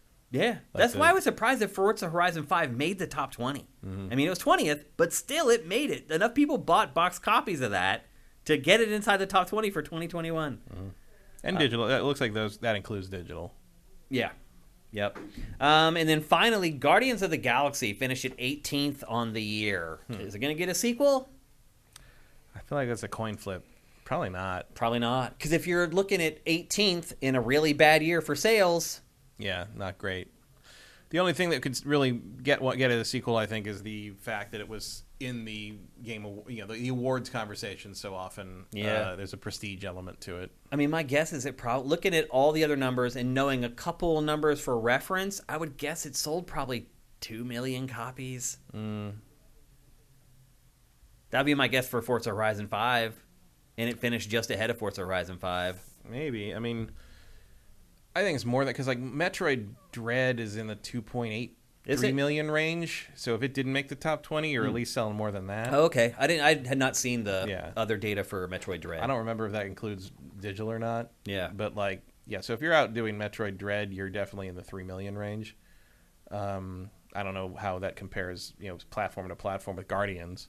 Well, it's Square Enix game, so they're not going to be happy with that. No, like they are expecting. I mean, who knows what they're happy with at this point? Yeah, they're usually a lot more. You think Stranger in Paradise is going to clean up like that? I think right now Square Enix thinks it will, but I think they're good wrong. luck. Yeah, I think they're crazy. We'll see though. You never know. I've been surprised before. But of all that, the biggest thing to me was It Takes Two. Just tanking. It's discouraging. If you're someone like me who likes creativity and innovation in games, and I place an emphasis on it, I know you're kind of the opposite. This is discouraging. Not that surprising, but discouraging. There will always be creativity and innovation by the nature of the medium. Yeah. One game. But this was one case where a publisher gave them enough money to really make it come alive. Yeah. And then basically let it die. Yeah. It's really I didn't see any promotion for it. I didn't either. None. No commercials or anything. So there you go. Those are the top 20 games that sold in 2021. Not encouraging. I'll be honest. That was not a good year for video games, Matt. No, it was definitely a down year. Yeah. I mean, we knew it. I remember it. We were wrapping up the year. We're like, this wasn't the best year for games, and next year is going to make this look silly, and it is. It is going to make last year look silly, but still pretty discouraging. Last year, really, we saw the pandemic really hit the games industry. Yeah, a lot of stuff fell out and slipped to this year, which is good for this year. Yeah. But, I mean, you felt the impact through the whole release schedule all through 2021. And even the stuff that did come out, a lot of it had sort of a to it. Yeah. It's over now. Yeah. It's all right. Greener pastures, bluer skies. Yeah, it's not any kind of indicator of the future, any kind of like trend. It's just that was just the result of 2020. Yeah. 2020 is going to continue to screw things up in various forms for a long time to come. So yeah. Okay, there you go. Just sit down with Horizon and Pokemon Arceus and forget about it. Yep, and I'm about to. That does it for all our topics in episode 286. But now it's time for Name That Game. Name that game. Did Returnal even hit the chart at all? No. Yeah. Nope. I don't even know if it made it in the top 20 for PlayStation. Yeah, that's what I was asking. Actually, you know what? It's worth it to go back and look at that. I'm going to do that right now because I can go right back to this article and we can look. And we'll look together. In fact, I'll bring it up so you guys can see it. Well, let's see. Now there's Nintendo. Here's PlayStation. No. It didn't even make the top 20 PlayStation games. It didn't even outsell Madden 21. It lost to Madden NFL 21. Wow. That's a shame. So we were like, Ubisoft's all pissed off about Far Cry 6. I don't know about that now. Yeah. Wow. Okay. There you go. You asked and we delivered. Not pretty. Oh. I guess we're not getting a sequel to Returnal. Man, that's brutal. Holy moly. All right. Well, it's time to have some fun and feel a little bit better. We're going to play Name That Game. It is a game, and I am the game show host, which is something I probably should never be, but I am in this case. And I give you 5 clues, and you try to guess the name of the game. It's very simple. The twist is that you're trying to beat this guy, Matt Kyle, who has an encyclopedic knowledge of video games. Now, He's only won this twice, so it's not really helping. Yeah, but still, the fact that you've won it all is pretty good. You will win all ties, basically. So if Matt names the name of the game, I look over and it pops up in chat, you will win it. And if you win, you get a 6-pack of Sifted stickers that we will ship anywhere in the world. And I'll say this, Matt. I think you're going to win this one. I think. But as I said, You're jinxing that just like every time you say it's going to be a short show. I didn't say that today. And it is. And I thought it was going to be, but I'm like, I'm not saying it because. And now it is. It's 3:20. Well, we still have Q&A and Name That Game to get through. We'll see how it goes. But anyway, it's time for Name That Game. I have 5 clues here. Try to guess the name of the game. That's all you got to do. Put it into chat as quick as you can. And you guys are totally allowed to use Google. I write these clues knowing that you guys are going to use Google. You have a huge advantage over Matt. He still managed to beat you guys twice. I think that's impressive. All right. Here we go. For the first clue of Name That Game. It's a swinging good time. It's a swinging good time. Bionic Commando. Nope. That's a good guess, though. That's a really good guess. Titanfall, no. That's another good guess. And actually, let me bring up the chat here on screen so people can see what people are guessing. Does Google work? Does using Google work? Seems like it'd be too slow. Hot Shots Golf. No, that's a good one, too. Prototype, no. No One Lives Forever. That's a good one. Is that it? No. Nolan Elric got it. Wow. Pitfall. Yes, wow. And Wampler ended up getting it, too. I mentioned Pitfall earlier today. You did, and that's why I'm like, Matt's going to get it, because you're also old school. Mm-hmm. Dang. Just from it's a swinging good time. I mean, that is the main thing you do in Pitfall. Jumping, I would say. Swinging. I guess. But there's so many other options. When you say Pitfall, I think swinging on the vine and standing on an alligator. Landing on that little alligator. Those 2 pixels, it was the alligator's head. So you wouldn't land it in the mouth. Yeah. Well, dang. Good job. I really didn't think you guys would get it that quickly. Yeah. Nolan said I said Pitfall last week as a joke. Yeah. And then the other thing, too, I did say Pitfall earlier. If you've been watching some of our content over the last couple of days, I've actually brought up Pitfall a couple times. Yeah, and my next guess was going to be Space Channel 5. Oh. Because Swing and Report Show. Yeah. So anyway, I worked hard on these, so I'm going to read the rest of the clues. The next clue was Gold Bar Wishes and Diamond Ring Dreams. Oh, yeah. Would that have given it away, you think? Yeah. The gold bar and the diamond ring? Yeah. Next was Rattlesnakes, Scorpions, and Crocodiles. Oh, my. The fourth clue was it can get hairy when you head for the tunnel below. And Harry was the name of the lead character. Pitfall Harry. And if you played Pitfall, there's the world that happens above, and then there's this subterranean. And I'm up in the caves, and you got to jump over the scorpions, which are the hardest things to jump over. Yeah. And then the final one, which would have definitely given away, was Great Grandpa Drake. Because to me, it's the precursor to Uncharted in a lot of ways. So there you go. I'm surprised that Nathan didn't have some kind of old guy named Harry that was his mentor. Like they haven't worked it in somehow. Yeah. But anyway, Nolan Elric, great job. Congratulations. In fact, I need to give you your round of applause for congratulations. And just send me a DM. You can do it here on Twitch. You can do it on Sifted at Shane. You can send me a DM on Twitter at Dinfire. However you want to reach out to me, just do it. Make sure you include your full real name, your full address, including postal code and province, or if you live overseas, all that stuff matters. So make sure you give me the full address, and we'll get those stickers out to you. And congratulations once again. I really thought, Matt, you would have won that one if they had not got it on the very first clue. I think you would have won. But, oh well.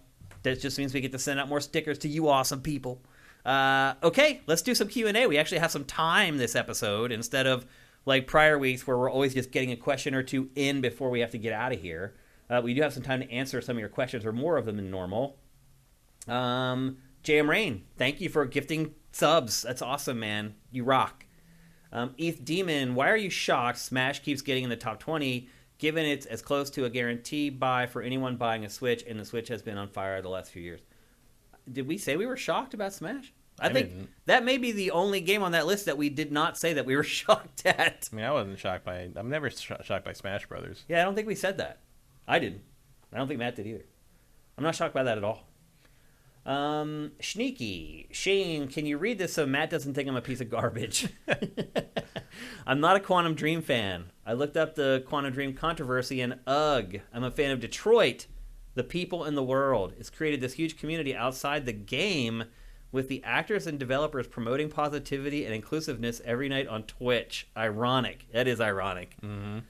Yeah, I didn't think you were a fan of Quantic Dream's horrible business practices and weird, abusive corporate culture. I just meant you're a fan of their games. But I guess you've only played Detroit. Yeah. How did he not know this about Quantic Dream is my question. I don't, How do you watch GameFace and not know all this stuff that Quantic Dream has done? Sneaky doesn't pay a whole lot of attention to a lot of the gaming world stuff. He gets a lot of it from us and from what I've seen in his comments. We've talked about it a bunch of times. Oh yeah, but like it's just like he doesn't care that much about it, and it's probably healthier not to. It is. Yep. Yeah, it's and like the Quantic Dream stuff is not super in the. I mean, people who like are excited about the new Star Wars game don't know about it either. Like, if you didn't already pay attention to Quantic Dream. You probably didn't hear about that, and David Cage's comments are mostly out of interviews about other games, and like you aren't necessarily following that. It's one of the more. It's not like national news the way Activision's scandals were.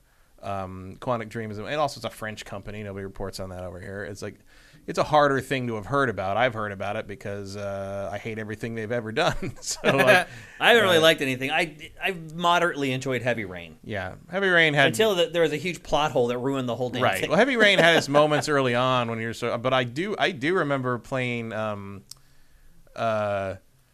I do remember playing an early copy of it at a Christmas party. I think it was some party I was at before it came out. It wasn't out yet. It was a review copy, and somebody had it at the party. And somebody who had never played... That's a no-no. Yeah. But somebody who had never played it, like, was playing and, like, tried it. There was a lot of industry people there. But, like, somebody who had never played it, tried it. And, like, I remember the whole room was just sort of like, you have to brush your teeth. You have to open the mirror. You have to... like, it was like... Yep. And, like, the girl who was playing it was like, I did all this morning. And this isn't escapism. What's happening? Like, why? Why am I doing this? Exactly. It was a hard sell early on. Yep. And then they cut a subplot out that basically never removed all of it. So there's a tease to like this, and then like the plot hole you're talking about is because like there's an element that says like this is a thing, and then that never comes back. And like, well, wait, what about the thing? Yeah, what about the thing? No, we're just not going to talk about that again. Yeah. It's like okay. There's other plot holes too. Like did you notice like she would take the shoebox out and like open up the clue, and then that would send you off on like the next mission or whatever. Mm-hmm.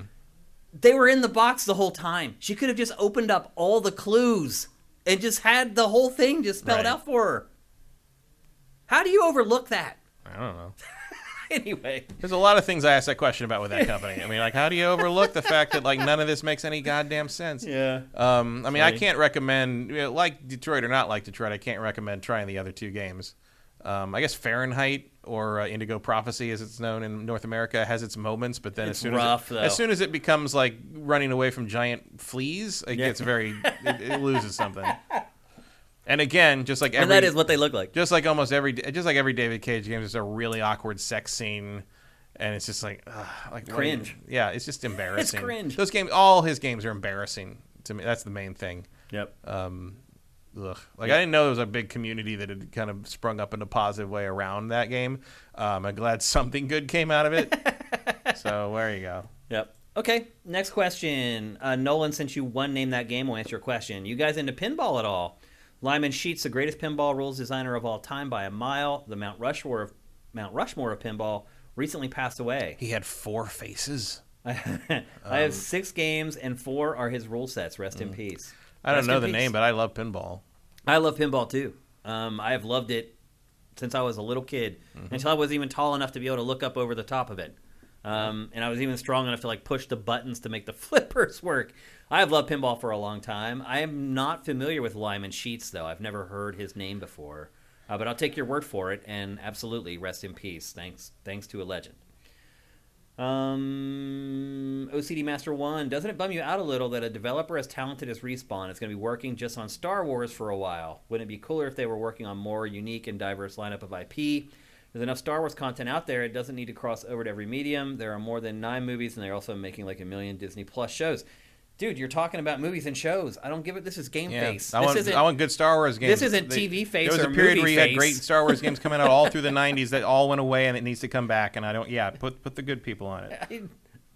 I disagree with you. It doesn't bum me out at all. The great developers making Star Wars games. And Lemon Sheets did everything. Like Pinbot and like all the classics. Not that fun. Medieval Madness, Attack from Mars, Monster Bash, Revenge from Mars, Funhouse, No Fear, The Who, Tommy. A lot of recent stuff, more recent stuff. A lot of Stern stuff, which I'm not as much of a fan of. Okay. But yeah, he is definitely one of the most prolific designers. Well, look, while I agree with you that OCD Master, that there's enough Star Wars content out there, this is a video game podcast, and there's nowhere near enough Star Wars video games. It's not even close. Like I said, 4 in the last 10 years, and 2 of those were the same game. Yeah, no. Ridiculous. I'm not bummed. Like they also are working on Apex Legends. They're not just working on Star Wars. So don't agree with that one. And I'm sure they got another thing in the pipeline to replace Titanfall now that they've abandoned that Probably. for reasons that I don't understand. Erebus Jones, how you feeling about the reappearance of Lego Star Wars? Looks like they've mixed the formula up a little bit. Yeah, I think it looks great. Yeah. Holy moly. Dude, first of all, I don't know if you've seen the rumblings about Pokemon Legends Arceus. I heard it's not great. No, I've heard it's like God tier. Really? Yes. I heard it's rough and not good. No, I haven't heard that at all. I heard that people are like blown away by it. Yeah. That is the opposite of what I heard. And I guess we'll find out soon enough. I'm not breaking embargo. I'm just repeating what is already out on the internet. That's not my opinion of the game. That's other people's. You don't have to take my word for it. And anyway, Lego Star Wars Skywalker Saga looks amazing. Yeah. It literally looks like it's going to be the best bargain in our draft, I think. Mm-hmm. I think it looks incredible. Way beyond what we've seen from any other Lego game. I think it looks awesome. Eric Cartmenes, thoughts on Bills Chiefs game? Oh, boy. Greatest football game I've ever seen, maybe. Going back to maybe like the 70s. Like the Steelers' immaculate reception, maybe a better ending to a game, but that one was right up there. I think what he's probably really asking is, like, what do I think about overtime? I think it's absurd. The last 11 playoff games that went into overtime, the team that won the coin toss has won 10 of the 11 games. That's always, I mean, I don't know a ton about football, but I do remember back when I used to do the football Sundays every weekend at Lawrence's, and like there was a big overtime thing with the Broncos, I think, at some point. And when that happened, I'm like, wait, that's the rule? I'm like, no, that can't, that's ridiculous. I'm like, no, that's just sudden death. Whoever wins the coin toss basically wins the game. Well, it's not, they've tweaked it a little bit since then. It's not sudden death. It's only sudden death if the first team scores a touchdown now. Right. And then the other team has a chance to match it. Because it used to be a field goal. If they kick a field goal, the other team has a chance to either match the field goal or score a touchdown. It used to still be sudden death even with a field goal, right? It used to just be sudden death. Yeah. Period. Score anything. First team to score anyway would win. And then they tweaked it to what it is now. It's still not good enough. It's a shame the game ended that way, because I guarantee you if Buffalo had got the ball first, they would have marched down the field and scored a touchdown, because neither team could play defense at that point. So it was an amazing game, a disappointing end to the game. And I would not be surprised. Yeah, that's the other thing about that rule. It's like both teams' defenses are gassed at that point because it's been going on so long. So, like, how is that a fair situation? It's not fair at all. And I know that. Right. And I do have a feeling that by next season they will change the overtime rules. And sometimes it takes stuff like that before it happens, but at least it happens so it can be changed. Register, subscribe for Easy Allies. Okay. Is it more profitable for Microsoft to keep COD exclusive or on all consoles? That is a math equation that I don't know if anyone in the world can figure out right now. Yeah, I don't know. I'm sure they're working on it right now. It's that's a tough one. There's so much that goes into it. Profitable, I don't know. Depends how much they value getting people into their ecosystem over raw money. Right. I imagine you'd probably make more revenue selling it on PlayStation, but like there's something to be said for, if you want to play this, you got to come to us. Yeah. It's because it doesn't. I think it's very hard for people to break out of the who's selling more consoles, they're the winner. Because we've been doing that for the last 20-some years. It's always been an easy way to figure out who's winning, is who's selling the most consoles. It doesn't matter anymore. Yeah. And because if Microsoft could figure out a way to make a deal with PlayStation to put Game Pass on PlayStation, they would do that. Oh, absolutely. They don't care. They don't care. They'll put it on... Game Pass is going to be on your refrigerator in like 5 years. I'm not exaggerating. Yeah. Like...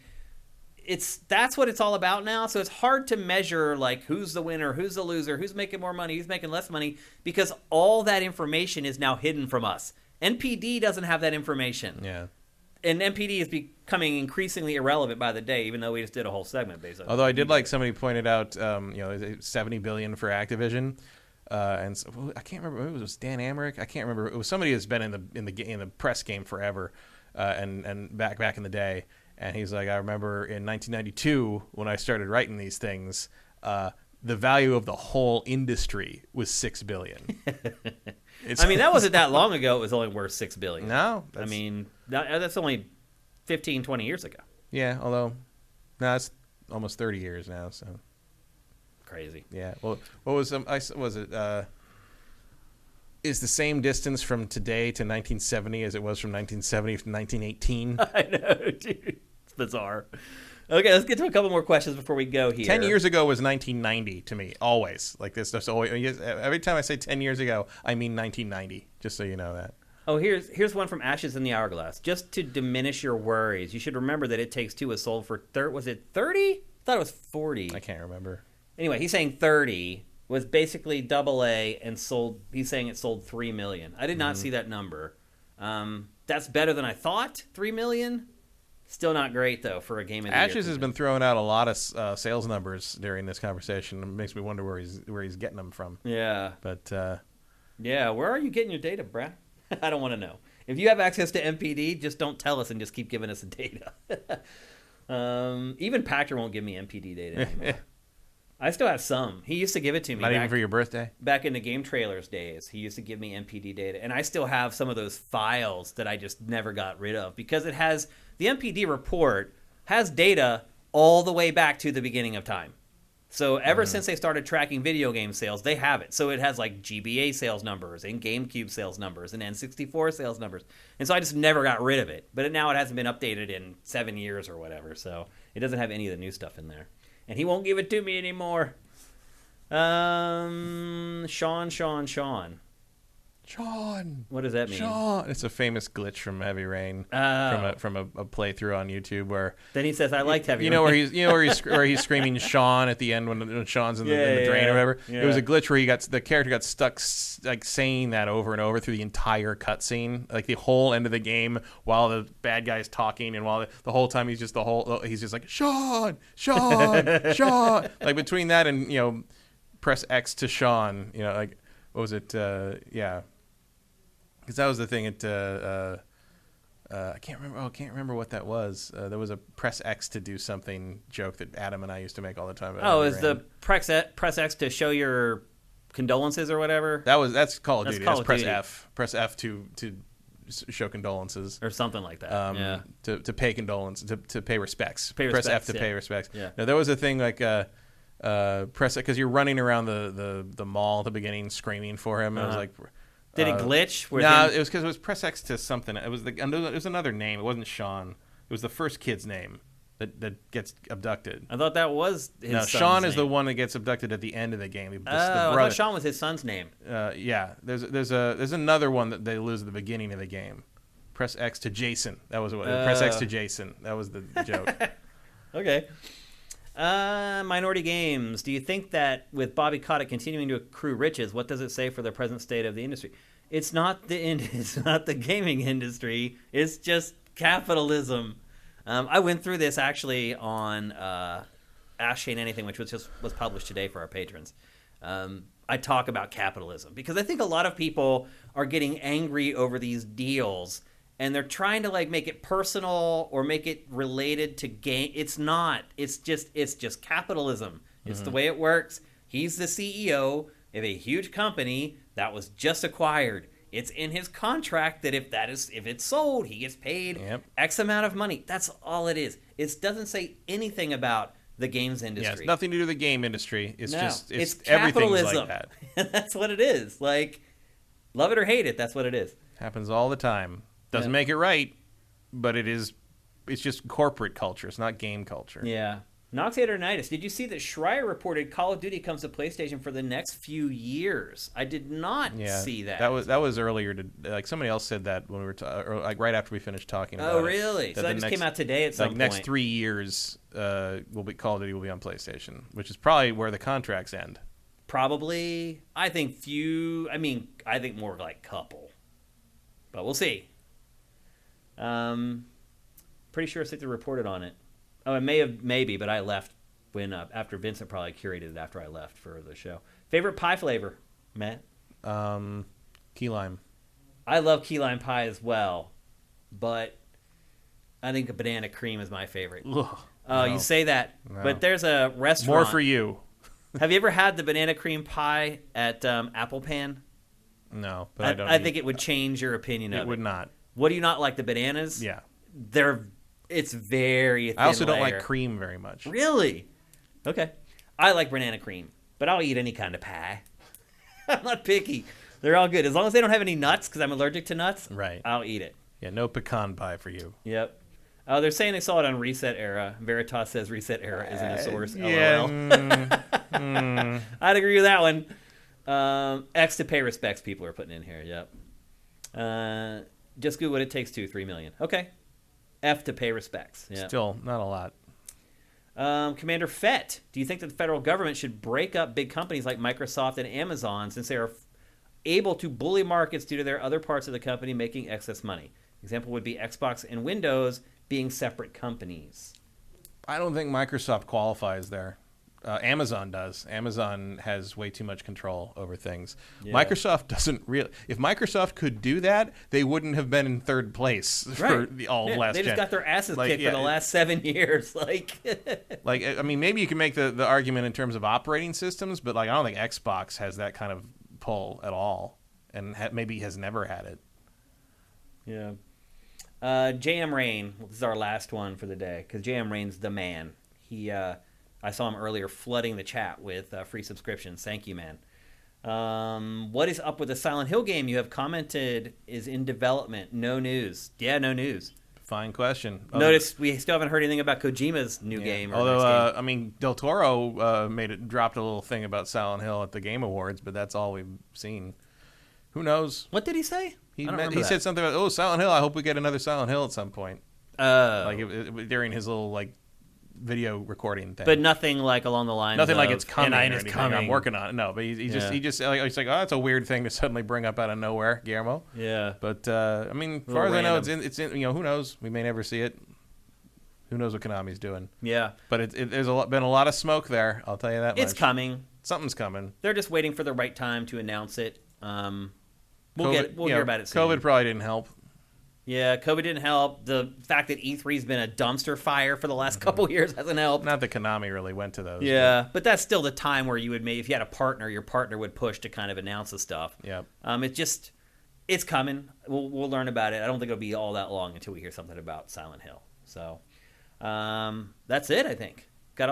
First time we've got to all our questions in chat in 2 years. It's been a long time since we were able to answer all your questions. Thanks, everyone, for showing up on the stream today. Next week's show is going to be a big one. We're going to have a couple gigantic games to talk about. Hopefully, Pokemon Legends Arceus, whatever you want to call it, is as good as the rumblings I've been seeing. You'll have to wait until tomorrow to find out. That's when the embargo breaks for all the reviews for that. And we'll be here on Tuesday to talk about it as well. If you're watching the show on YouTube or you're listening to the show out on any of the podcast services, and it is on all of them.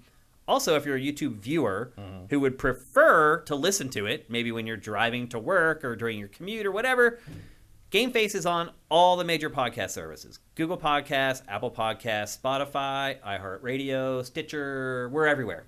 So if you want a more mobile version of GameFace, just search for it on your favorite podcast app, and we are there. If you want to see the show keep going, and we're about to get kicked out of this studio, by the way. We only have a few episodes left here before we're going to be homeless again. If you want to support the show to make sure it keeps going, head to patreon.com/sifted. That's SIFTD without the E. You can pledge as much or as little as you want there. Even $1 a month makes a difference for us. We appreciate every single patron. Literally every single patron. You do not get swallowed up on our Patreon like you will on a lot of other Patreons for gaming. So you can do that. If you can't afford to help us, totally get it. I've been broke throughout my life. I may be broke again. Who knows how life goes. You can still actually help us financially without spending $1 if you're an Amazon Prime subscriber. You can subscribe with Twitch Prime, and if you're on YouTube, the instructions for that are down below. And you can give us a free $2.50 every month. Once you connect your accounts, you never have to do that again. You just have to go back every month and re-up the subscription at twitch.tv/siftedgames. I know that's annoying, and it really sucks, but we'd really appreciate it. It does give us a free $2.50 just for you clicking a couple links, so that would be awesome. Anything else? I don't think so. Slow week, but we still had a show. So slow, we're done before 4. Which is very rare. It's going to be nice, though, to actually get done at a decent time. It won't take forever to get the show to render tonight. And plus, I still have to do, tonight, another episode of our brand new podcast. I'm going to record 2 podcasts in one day today, which is exciting. Hopefully, I can find some stuff to talk about in Good Morning Gaming that we haven't covered here. That's always kind of the rub. But I'll figure it out, and I'll make it happen. Thanks to everyone who supported Good Morning Gaming so far. Again, in your podcast feeds every morning as you get ready for work or you commute or you do whatever you do in your morning, we'll be there for you guys. So on behalf of Matt, who you can find on Twitter at @mkyle, I'm Shane. You can find me on Twitter at Dinfire. You can find Sifted on Twitter at SiftedGames. We'll see you next Tuesday. GameFace is up and out.